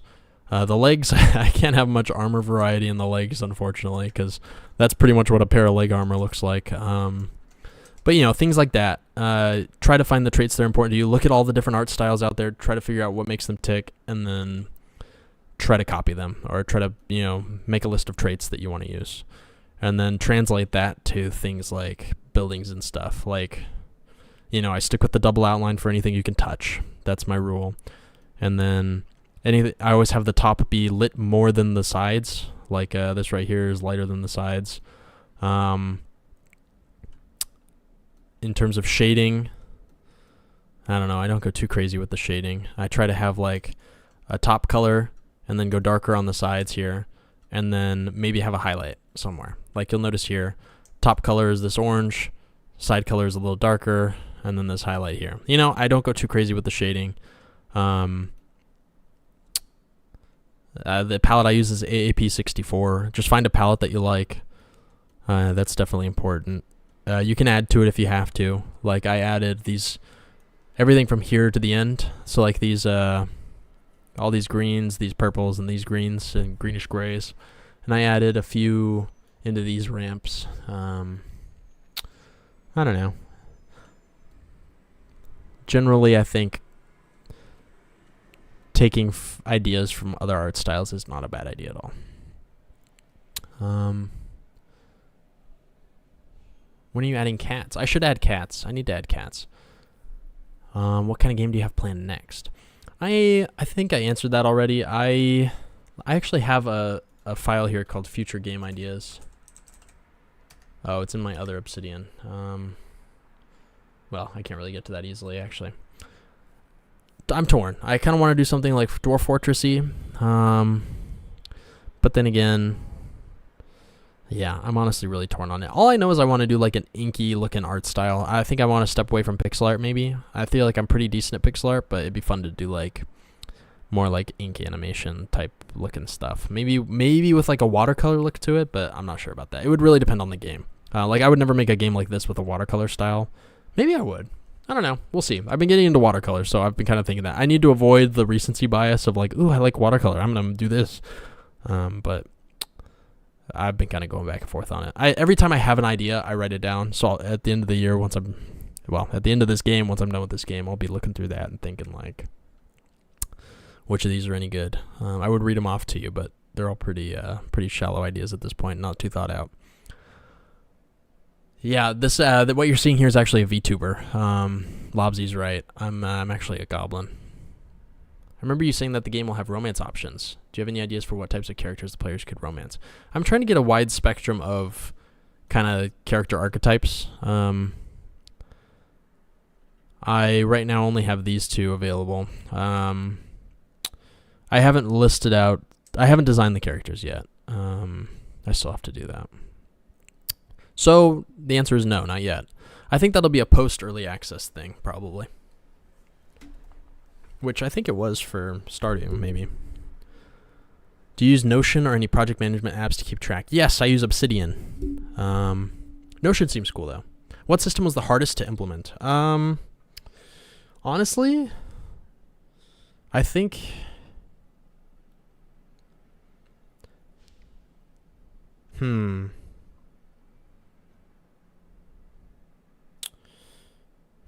My world generation used to use wave function collapse. That was hard to put in. That took a lot of work. But I didn't use it anymore, though, because I didn't like how it ended up looking. I just use Perlin noise now, and sometimes I think I sprinkle in some other types of noise, but yeah, now I just use noise. But the wave function collapse was really hard to get it right. And even then, I didn't quite like how it looked. Like, functionally, it was working. It was a little slow still, but yeah, I just didn't love how it was looking. You should be at the end of that, oh. Sometimes chat moves while I'm reading it. Hang on.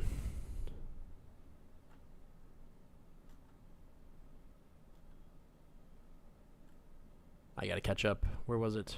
You should reveal at the end that Michael was the party's rogue who just put all his points into disguise, and now you have to fight your friend. That would be funny.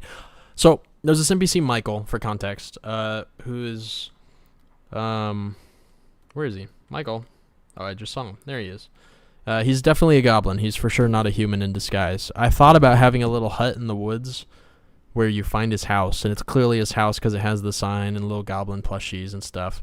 I thought about giving him, like, this basement with, like... maybe his like family all tied up or something, and he went crazy and he became obsessed with goblins, and he wants to turn them into goblins, or something really dark. But I ended up not. It was a little cheesy. I thought it would be funny though. It was an idea. So I do like the idea of Michael being like a twisted evil villain or something, but I just haven't done it yet. We'll see. Always enjoy your vids. Curious how much doing the devlogs has helped with building your game. Has it been worth the extra time or effort? I think so. After the devlogs, I feel kind of tired. Like, I kind of rush to get... I'll be like, ooh, this has to go in the devlog. Like, I have to finish farming before the next devlog, so I really have something to show. And I'll, like, really get it done, make the video, and then I'm just kind of exhausted. But then the positive feedback comes in from the video, and I'm like, okay, this is all worth it again. Like, it's all working out.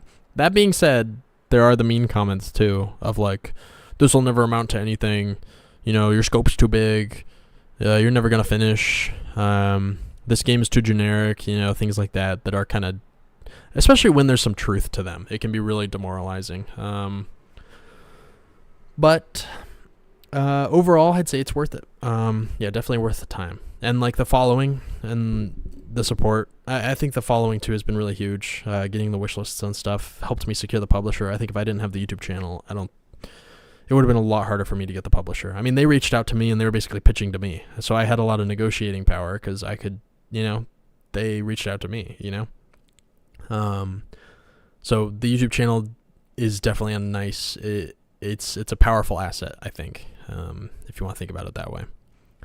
Yes, on card game inscription mention, let's go. Yeah, like, I just love that idea. Goblin blind boxes that happen to be keychains. That'd be fun. Yo-Yo, has my question been read? Bread the Foolish. Was it in the Discord? Oh, Foolish Bread. Yeah, I think I did, actually. I have it highlighted here. If not, I'll, maybe I highlighted it because it's the next one up, but I think I did. Why is that orb got the Discord logo on it? Oh, it's for the playtest.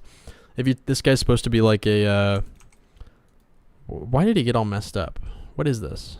I think I outlined it on accident. He's supposed to be like a chronically online. You find him. He's playing games on his like crystal ball. It's for the playtest, so people can right click on this and it'll send them to the Discord. He talks to you. He's like, you should really click on the, I forget what he says. I don't know. It's just a little gimmicky in-game way to, you know, make people join the Discord. Can't wait for the Go Touch Grass stream. That'd be fun. Would you like to make a 3D game? I think so. I was looking at Crocotile. I can't remember what it was called. I dabbled a little bit with like 3D modeling pixel stuff. I really like that vibe. That might be fun. Like really low res 3D game. Would you stream making the sound effects like you stream the art? That could be fun. Maybe that's the move. Which canvas size do you use for the game window? For the game itself, I don't know if I have. I'd say it's roughly maybe this size. So maybe 3200 pixels by 2400-ish. Maybe it's a little more like that. Maybe yeah, 30. Oh. Wait, hang on, I'm not doing this right. That's the whole canvas. 500 by 300 ish, roughly on screen, I'd say at a time. But for this whole palette right here, or for this whole file, it's like 3000 by 2400. Hello, Teencum. What's your favorite sprite so far? I like this guy. I think he's cool. He starts out like this with his little violin, but then in his second form, he gets this big like cello shield. I think that's fun. Oh, there's the Tinkerlands crab, by the way. I don't know. I think there's a lot of fun ones. I'd say that one's pretty high up, though. You were bored, so you learned how to paint magic cards. That's awesome. I'm sewing two thin pillows together to make one thick one. How is your needlepoint? I did cross stitch as a child. That maybe influenced pixel art a little bit. And then I've like hemmed some pants. But other than that, I am completely... Oh, and I did some machine embroidery. But other than that, I'm very inexperienced. I'd like to get more into it, though. Do you use special to note-taker apps to keep track of ideas or such? Do you keep a handy notebook? I use Obsidian now for all of my note-taking to keep it all in one place. I highly recommend it. Foolish Bread, I believe I did. You streaming later this week? I'll be streaming on Monday again. base, do you use the base obsidian or do you have any of the extensions? I do have a lot of extensions. I have, I use a lot of the community plugins. Why are so many of them turned off? I reinstalled Obsidian really recently. I use TL Draw to be able to draw an Obsidian and like put doodles in there and sketches. I use Sheet Plus to be able to use spreadsheets. I use Paste Image Rename to be able to like paste an image and give it a name so it's not just PNG 1030, you know. I use Kanban for the Kanban boards. I don't really use those honestly though. I use Calendar for the calendars, and I use Advanced Table for like better table manipulation. Do you make sprite sheets using Asprite or a different software? I do. Asprite's really cool because you can make sprite sheets like this, where you have the sprites like this in this animation view, and then I think all game engines will have an Asprite importer. You don't have to export anything from here. You just save your Asprite file. You go to your game engine, which mine's loading. You can get an importer off the asset store or wherever, and you can just, let me open up this. All I do is I drag and drop right here. Like I take my Asprite file, like this Equinox Fairy, and you just drag and drop it right here, and it'll automatically create all of this. It'll make a sprite sheet for you like this. There's the sprite sheet, and it'll make all the animations, and it'll put them in this animator, and it'll, you know, there's your animator. You have to do all this yourself, but it'll make the animator. And one of the cool things is, let's say you have two characters that are going to use the exact same animator stuff. You know, you did all this once, you don't want to do it again. You know, if they use the roll down, if is dodging is true, then you go from the any state to the dodge state, you know, stuff like that. Where it's like you've already done all the logic here in this animation web, which, by the way, I know this is hideous, and you just don't want to do it again. What you can do is, at least in this one that I have, you can have a base controller like this Goblin base one. You know, it's an animator that I've already messed with, and then you can say import based on this one. Then, if I take this living flame enemy and I drag and drop it here, it'll import it and it'll copy all of this. Not just like copy it and like paste it, but link it. So if I change the original one, it'll change it for every single enemy that I use, that I drag and drop here. So basically, you do the work once, you never have to do it again, and you never have to export sprite sheets or like crop them yourself. It'll automatically crop them into animations based on these tags that you put. So I can basically just say, oh, these 4 frames are my idle down, and I label that with this little field right here, and it'll automatically import them all. That's what I do. It makes it so I just have to make the file, and then I can just drag and drop and it's done, and I never have to worry about it again. So that's really nice. I remember you saying that you wanted to do seasonal events. Would that include bosses as well? Like seasonal bosses? Maybe. I definitely have in-game like holidays around certain days of the in-game years. And there's like different weathers and stuff in the different seasons, but having different bosses appear at different seasons would be cool. That's something I haven't really considered. Thanks for the extensions. Yeah, no problem.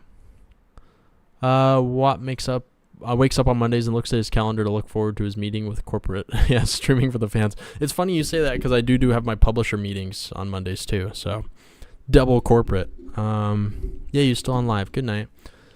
Yeah, good night. Thanks for dropping by. At least I think that's what GN meant. Wow, that's really cool. Yeah, it's super efficient. You just raw coded all the animation, calling it from the project folder. It's a mess and really buggy. I'd learn this feature. It's easier. Yeah, yeah, that's tough. Did you end the questions? No, I'm still going through the Discord questions. Do you recommend streaming and recording your entire game development process, or do some on stream camera and then do the rest off stream / camera? I think streaming puts my brain at like 50% capacity when I'm working. Like if I was trying to draw right now, I think I wouldn't be really fully, because I don't know, as I draw, I'm kind of thinking about other things, you know. I'll be like kind of drawing new sprites and thinking, okay, I need to add another blob monster, let me work on that.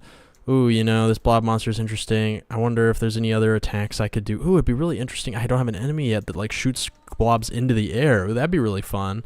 I should do that for the next one. But when I'm streaming, I have to be focused on the chat, so I don't really like. I don't know. I can't think about other stuff like that. So streaming 24/7 is not good for me because then I'm not thinking about other aspects of the game, if that makes sense.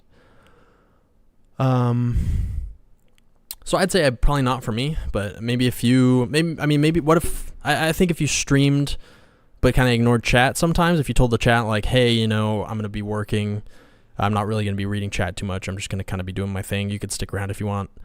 That would probably be good, but yeah, I don't think I want to stream the whole process. Do you have any plans for modding capabilities post-launch? I think I need to get better at mod support. I've never modded a game myself, so I don't really know the best ways to implement it for the users. But some people have helped me out. Some members of the community have actually started modding the game based on the Patreon, what's available on Patreon already. They've made like mod loaders and stuff, which is super cool. But I could make the game more mod friendly for sure, and I should probably invest more in that beforehand.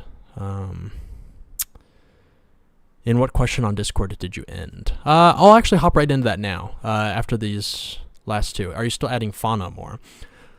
I am, I'd say, I've been kind of working on the lower underground layers, so there hasn't been a whole... Oh, I was thinking flora. You mean animals, like, yeah, flora and fauna. Fauna meaning animals, yeah. One thing I've been wanting to add is, like, little critters that you can catch. Things like Animal Crossing, the little bugs, like the butterflies, and... It'd be fun to have, like if a bunny ran across the screen, you can go catch it with your, like, bug net, or, like, your little bunny net. I think that'd be really fun. Or, like, bugs. I do really want to add that. That's on my want-to-have list. That's, like, not quite has to be an early access release, but if I have time, I really want to add it. Just for fun. I put them in little cages and stuff. I think that'd be kind of a goblin-y thing to do. Do you have ambient wildlife? Not really. And, yeah, that's kind of why I want to add that. Can we get cages to trap enemies like in a zoo? I do kind of like that, Mason. I'm not going to lie. I think that'd be fun.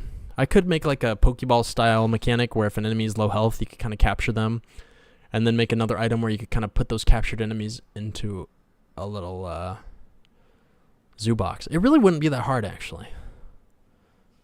I'm going to put that on my want to have list. I think that's kind of funny.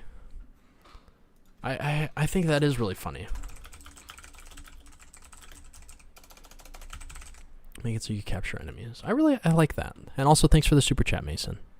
Okay, back to the Discord questions. I think I did answer your question, Brad. Which parts of the game are you most and least confident in? I would say, man, I'm least confident in my boss design. I think the bosses right now are kind of homogenous, and I could make them a little more unique. I want to do that. I think I have a task on my list to really revamp the bosses and like be more innovative with them. That's something I'm pretty unconfident in. Also in cutscenes. I've written out some cutscenes, but I need some help. I think I'm going to pay like a narrative designer to help me out. What feature do you still plan to add to the game before release? I did answer that one. Favorite question asked so far.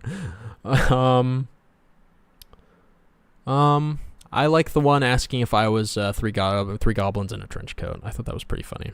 Are there spells in the game? There are war paints, so you can paint on some like goblin-y war paint, and then you can press your like activate war paint button to like use it. It's a pretty rare thing. It has to recharge, but it's like a really powerful like blast of fire, or like it'll heal you or things like that. Just like a useful little thing. So that's kind of my equivalent to magic. If goblins could rate humans like Uber drivers, what would your last review say? What? If goblins could rate humans like Uber drivers, what would your last review say? As in, they're rating me. I think they wouldn't like how I smelled. I shower too often, unfortunately. Do you use any project management apps? Yes, I use Obsidian. Do you recommend making a Steam page early on, or wait until you have a demo for your game?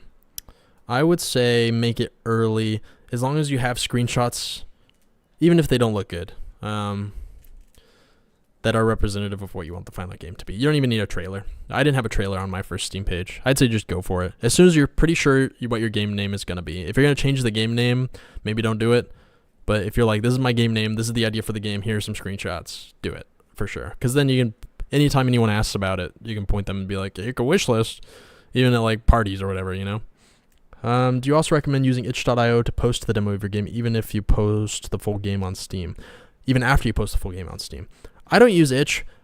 Steam has the Steam playtest feature now, which is it'll make a separate app that is just for the playtest.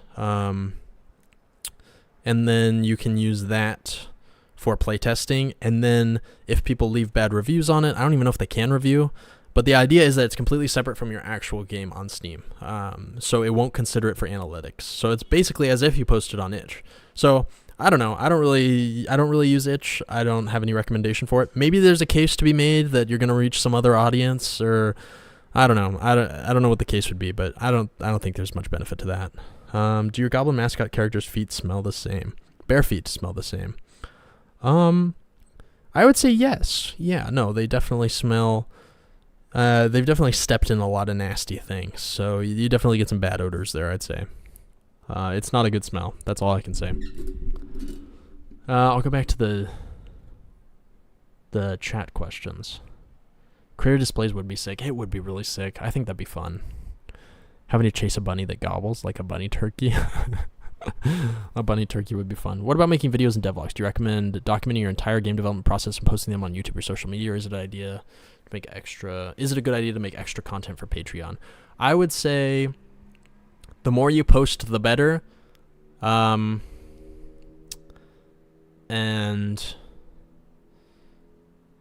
yeah, I don't think you could really overpost.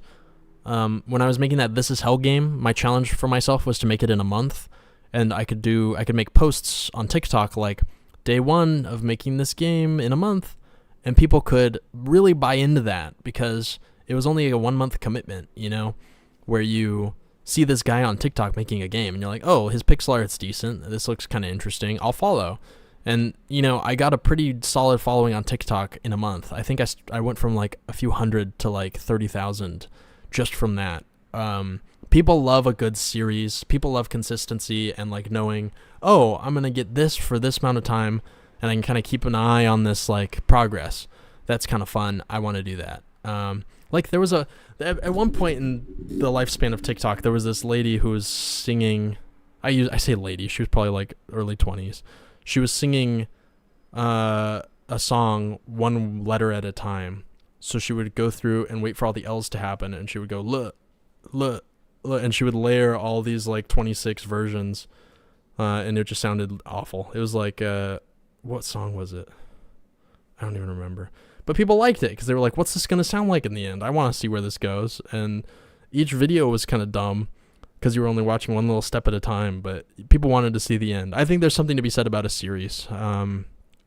That's something that I've been thinking about a lot. But in terms of just documenting everything, I don't think there's any harm to it. Even if it's not a series, I think people can latch onto it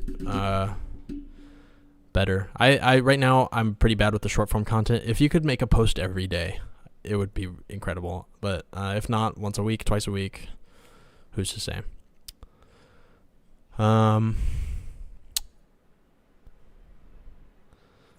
Yeah, luring enemies to walk on traps would be a cool idea. Yeah, you do get a lot of attention. Also, keep making extra content for Patreon. Patreon is tough. It's hard to...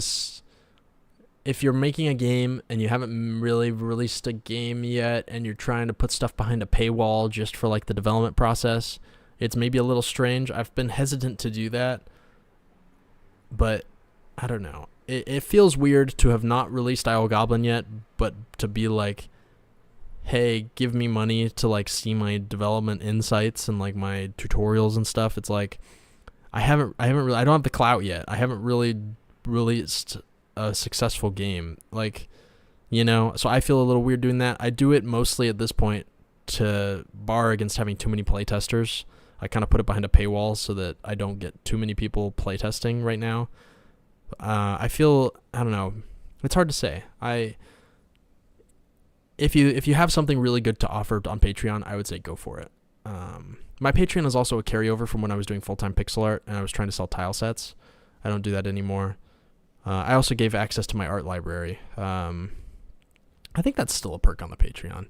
But in terms of game development Patreon, it's hard to say. If you, like, say you're a really good programmer and you're jumping into game development, I think I could see that. And, you know, your code probably has a lot of value. But anyways. How long playtime is it going to be? That's really hard to answer since I think different playstyles can be different ways. I don't know. Anything under 20 hours, I think, for the base, like, I don't know. Like, how fast could you speedrun the Wall of Flesh in Terraria, you know? Like, a speedrunner could probably get there in, like, under 20 minutes. But, like, the average player is going to take, like, 10 hours. So, I don't know. Maybe around, like, 20 hours? It's really hard to ballpark it.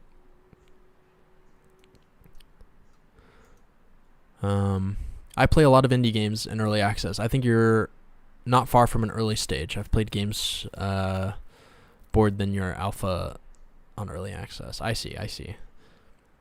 Is it okay to make extra game development for Patreon? I think so, especially if you have something really valuable to offer. If you're still kind of learning, it maybe feels a little strange, but if people are asking for it, then I'd say why not? Does your goblin speak English or make gurgle sounds? I'd say they speak English, which I don't really have a reason for. Mostly because I want the player to be able to see goblin or human text in the game and understand it. But it doesn't make sense. Maybe we'll call it common. We'll call it the common tongue, like in Dungeons and Dragons. Have you ever considered putting your game on Kickstarter? I have. I think I preferred the publisher route. It felt a little safer to me.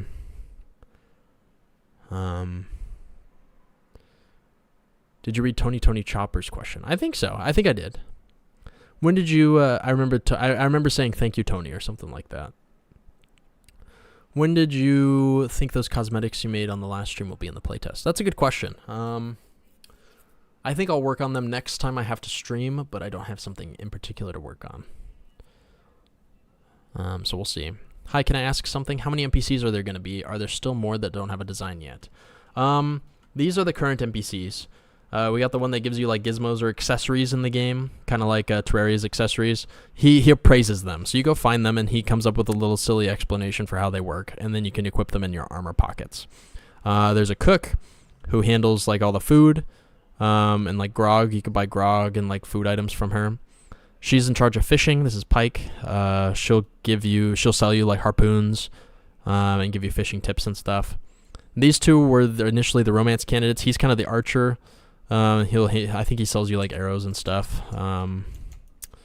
And she's kind of the flower girl. She'll sell you flower seeds, I think.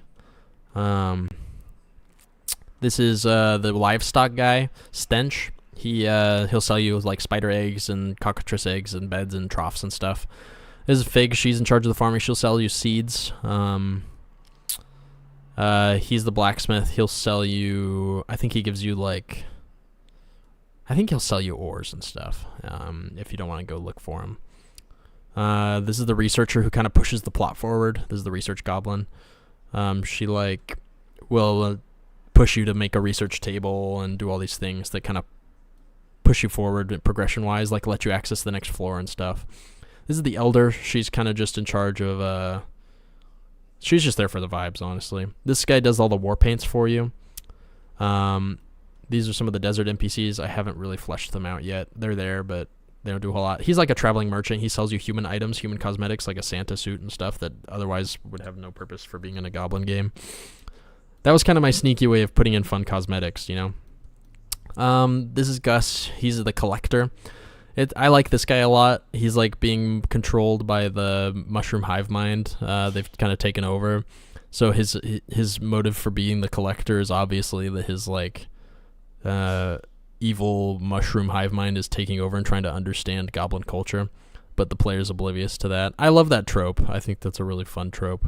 And then there's the two twins. This guy's in charge of like the in-game equivalent of like my Redstone, you know. He does like all the logic machines, so you can buy like AND gates and OR gates and stuff from him. And then this guy's the explosives expert, so you can buy like bomb arrows and bombs from him. They're twins. So those are all the NPCs. I add more as the need arises. So like I think I'm gonna want an NPC that lets you change your appearance, because you kind of lock in your appearance at the start of the game. I think it'd be fun to have like a witch that lets you like change your appearance for a cost. I want to add like a little witchy NPC, things like that. Romance candidates. I haven't added the romance system fully yet. I think I'm gonna kind of do what Stardew does, where if your friend, I already have a friendship mechanic where as friendship increases, you get cutscenes that unlock with each NPC, and I've written the cutscenes down for each of them, and I just have to do all the art. That's kind of next up on my list. But romance is something that I haven't implemented yet, and that might be a post-early access thing, because I think it's not super necessary for the game, but it would just be a fun little thing. Yeah. I love that they all have different facial features. Thank you. I really struggled to make NPCs that looked goblin-y but not too ugly, if that makes sense. Especially these two that I considered. I don't love his hair. We need to get rid of that like modern mullet look. But I don't know. It's hard to make goblins that are goblin-y but not hideous, I guess. I kind of struggle with some of that. Some of them that I know aren't going to be romance candidates, I can make a little uglier. But I don't know. It's a tough balance. I'm not sure how I like it. I really don't like the mullet on this guy. We're going to fix that. But we'll see. I try to give everybody at least one ugly trait, I guess. Or at least unconventional trait. But who knows? Who's to say? Can you dye your hair? Yes, you can change your hair to whatever color you want. And your skin tone, I think. I can just imagine the one who sells you cosmetics as a funny goblin who thinks it knows about fashion but wears multiple layers of clothes. That would be really funny. Just like a hodgepodge of clothing. What are your suggestions for sitting down and working without getting distracted or burned out? I'd say forcing yourself to do 30 minutes of just like raw work, no distraction, put your phone away, close out Discord, mute everything, 30 minutes. And after that, you can do whatever you want. At least on work days. Like if you work 9 to 5 and you're exhausted, go have your dinner, sit down at your computer, get 30 minutes done, and then you can go watch a show. I think odds are after 30 minutes, you're going to be saying just 10 more minutes. I think that kind of happens with me at least. Just setting a timer and being able to see it tick down and say, I have to just grind until this timer's done. And I think most of the time you'll find that you're like, well, I'm almost done with this sprite. Like, it was really annoying to start it, but I'm kind of happy with where it's going. I just have to do the legs. Okay, that one's done. Oh, she needs a little minion. Ooh, what if it was a cute little, like, puppy? Oh, that'd be fun. I'm going to start drawing. It kind of, like, yields itself to tumbling along. How have you balanced art with programming in your game? Your full art portraits are nice, and the game looks fun. Oh, thank you. Yeah. How do I balance it? I think I just kind of draw the art as needed. Like I'll make a list of things that need to be done and I do them as they come. Same with the programming, I guess. Just like it all starts with a huge task list and then I just kind of trudge through the task list. I think that's another point of advice I'd say. If I'm just kind of poking along at my own pace, I'll cut corners. Like if I'm like kind of drawing dungeon assets here, I'll be like, I could add another statue. I already got 2. I'm good.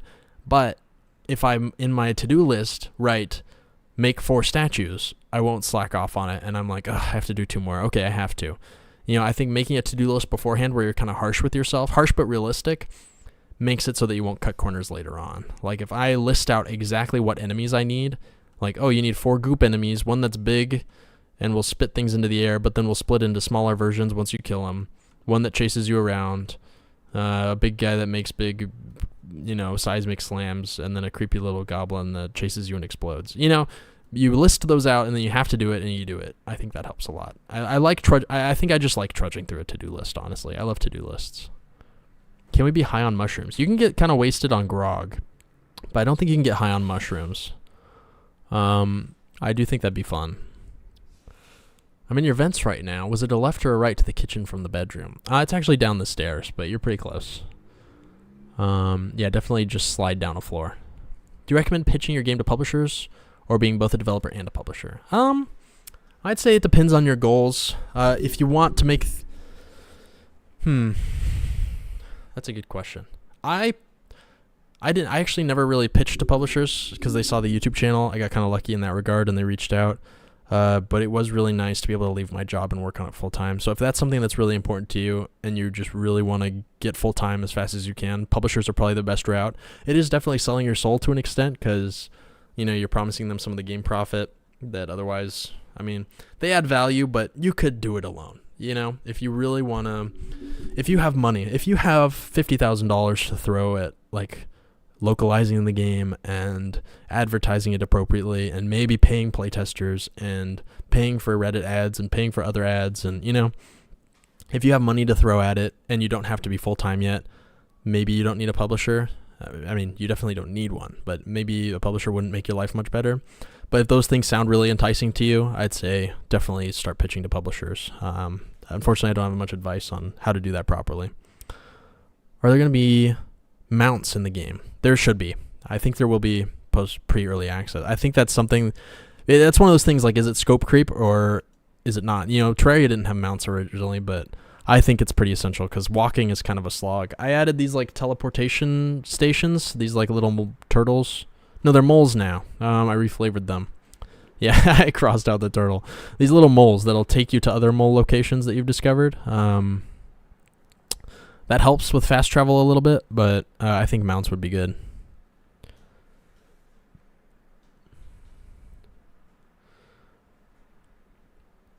Will you ever add more days to your stream schedule? Maybe. Yeah, I don't know. We'll have to see.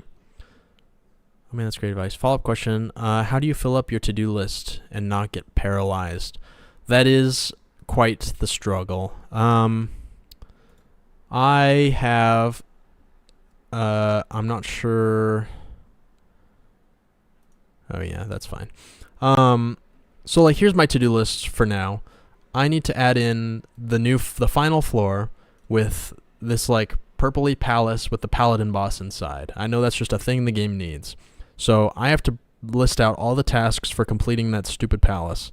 And that includes, if we look at this list, the new floor itself, which needs new dirt to go on the dirt, new walls, new rocks, big new trees, new tall grass, elevators, blah, blah, blah. I need a bunch of enemies, like these Royal Guard enemies. I need, pop-up tents. I need to make a giant gate that the player can walk through. I need to make the dungeon itself with all the assets for that. I need to make the boss. And then, that's kind of it for the final floor. I have to do all the cutscene art. I have to do a bunch of playtest tweaks. I have to add in the holidays and Twitch integration. And that's just, in the coming week or two, I try to not... I try to just have a big list here. I have another to-do list here. To do eventually.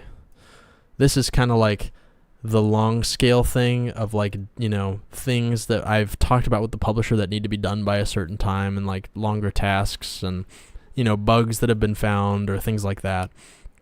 So I have kind of this huge overarching to-do list, and then I can take something like, say, this calendar system thing.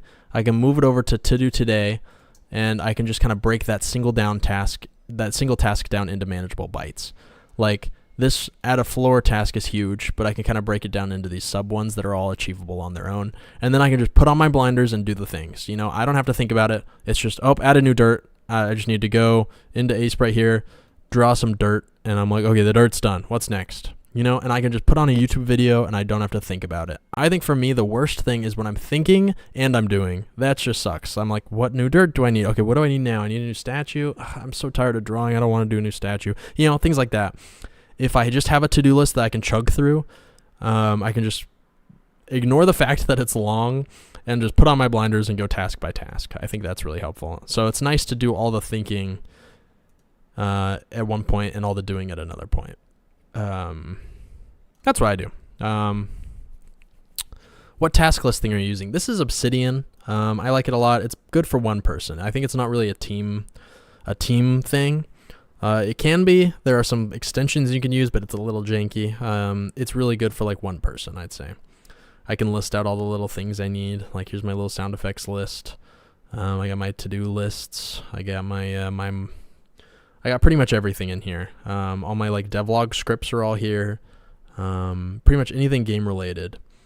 And it's kind of cool. There's like this cool view here that I don't use too often. This graph view where it's like a wiki where you can like link things to other things. Like for example, if I open the GDD, like this overview here is actually its own file. So I have this overview. This is a file called Game Overview. And what I can do is in here, I can link it like in a wiki, and it'll just kind of pop up here. Pretty cool. So my GDD is actually just a bunch of links to other documents. So this right here is another document. This right here is another document. And it doesn't have to be Word documents. It could be a PNG. Like here's a PNG that was inserted. It could be tables and like, things like that. So it's a really cool application. I believe it's free. Again, it's called Obsidian. I like it. Pretty cool. But yeah, anyways, that's that. Yeah, there are some extensions you can get too that are free. It's pretty cool. I think I'm using the free version. Elder Gore sounds like a dragon's name. Yeah, that definitely does. What is the Twitch integration? Oh, you mean the little guys at the bottom of the screen right now? That's called Stream Elements. And they... yeah, each little viewer pops up as a little goblin. It's kind of fun. Some of the community members helped make the little goblin sprites or turn them into Stream Elements packs, which was really nice. Will we ever see you make Hayden fan art? Hayden, I actually am unfamiliar with Hayden. Is that a show? Or is that you? Are you Hayden?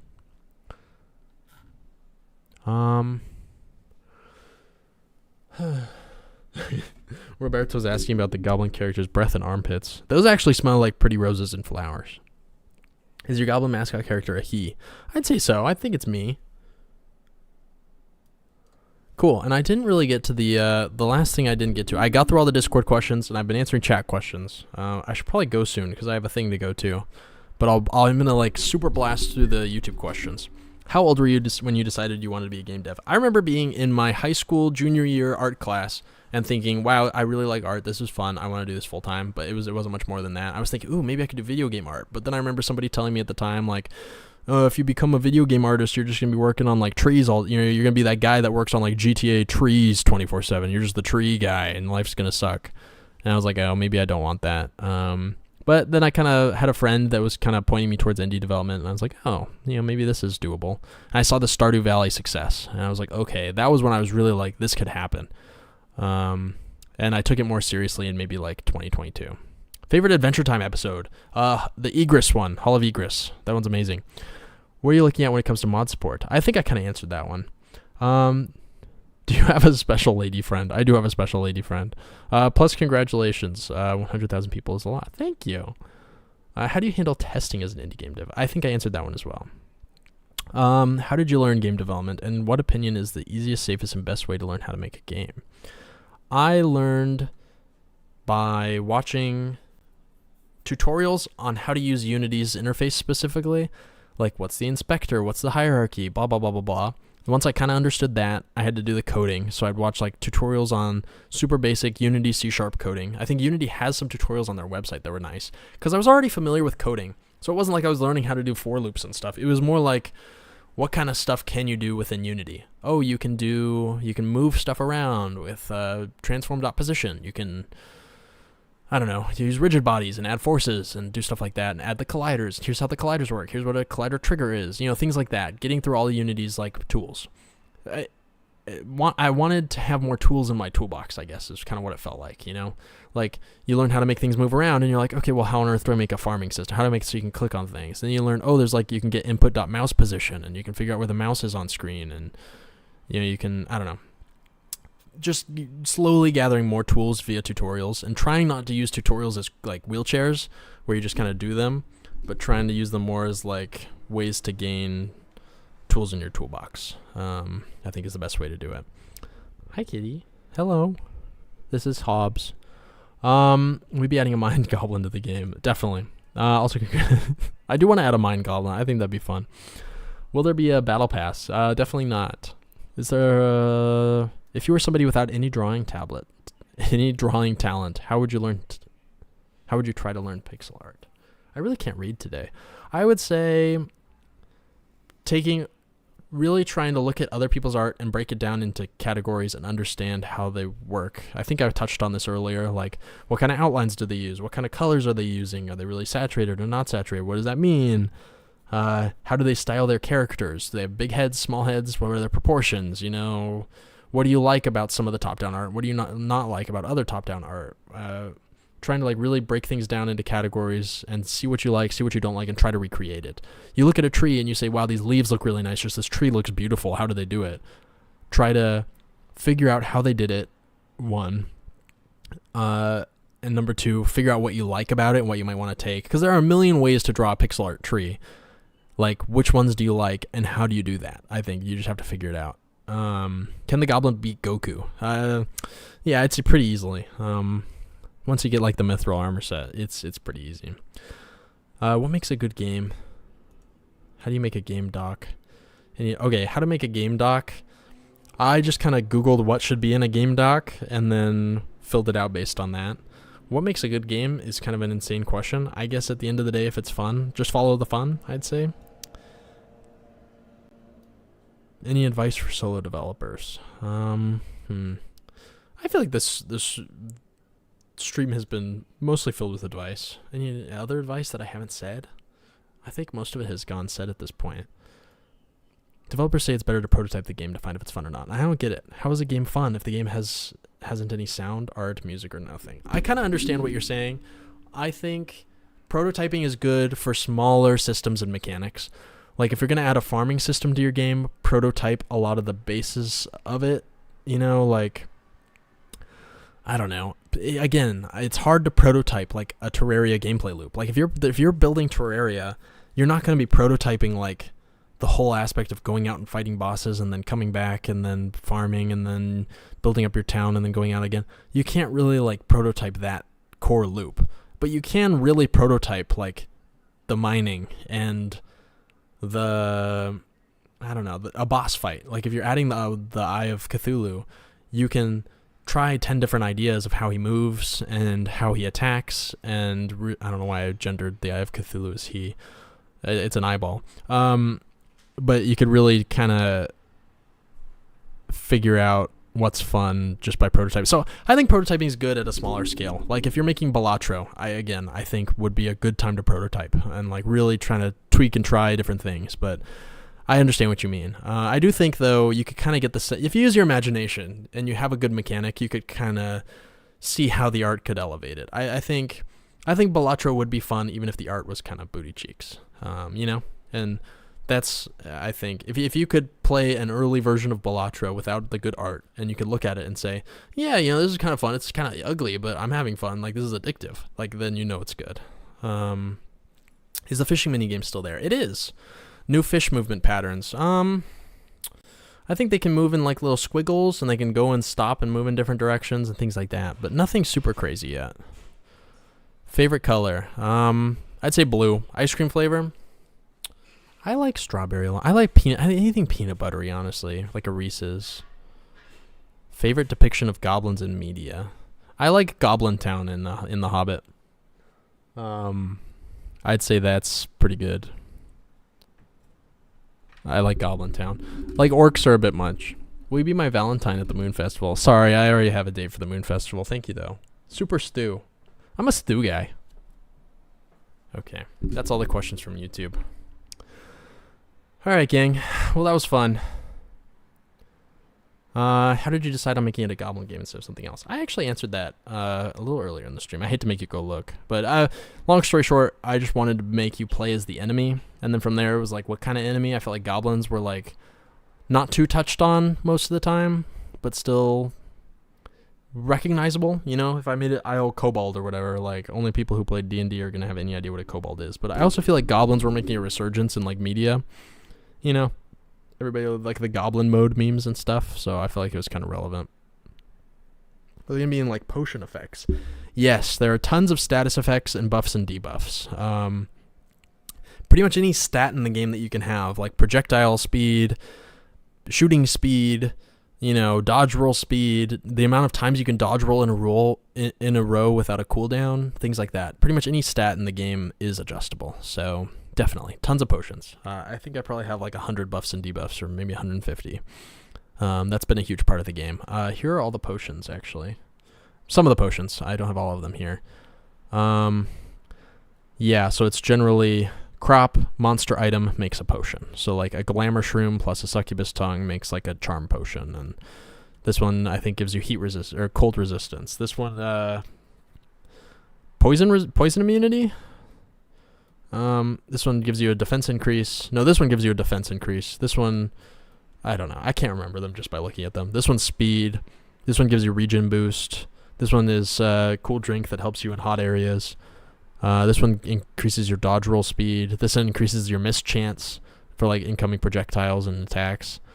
Our archery potion. This increases your like attack damage for projectiles, attack damage for melee weapons, overall attack damage, I think. Mining speed. This one makes you glow, I think. This one, I don't remember. This one increases your luck chance. I think this is a speed potion too, so it increases your speed even more. You get the idea. Lots and lots and lots of potions. Yeah. Mining speed is OP. It's really nice. Have you ever given your goblin mascot character a height, weight, age, and foot size? Foot size is 12. Other than that, he's got nothing. And I guess he's 5'3". 5'3", foot size 12. We'll go with that. It's interesting how each potion have a different shape. Thank you. I tried to make them roughly generally coordinated to what they are. Like this is a luck potion, so I tried to make it look like a clover. I think this one is like some sort of charm potion, so it's like heart shaped. These ones are like attack, so I made them all big. This one I think is mischance, so it's got a hole in it, I don't know. I tried to make them recognizable, because otherwise it's annoying. It's like which potion is which. Perfect for colorblind people. Yeah, we'll say that was the plan all along. Now that you mention it, that is nice. But yeah, I'll definitely need to have some colorblind playtesters run through this, because sometimes I think I overlook that. But anyways, gang, I think we're going to call it here. I got to go. It's been fun. I would do Wordle like we normally do, but I think I have to go. I have a thing I got to go to. But yeah, thank you all for coming. It has been fun. Yay, 100K. We did it. I hope I answered everyone's questions adequately.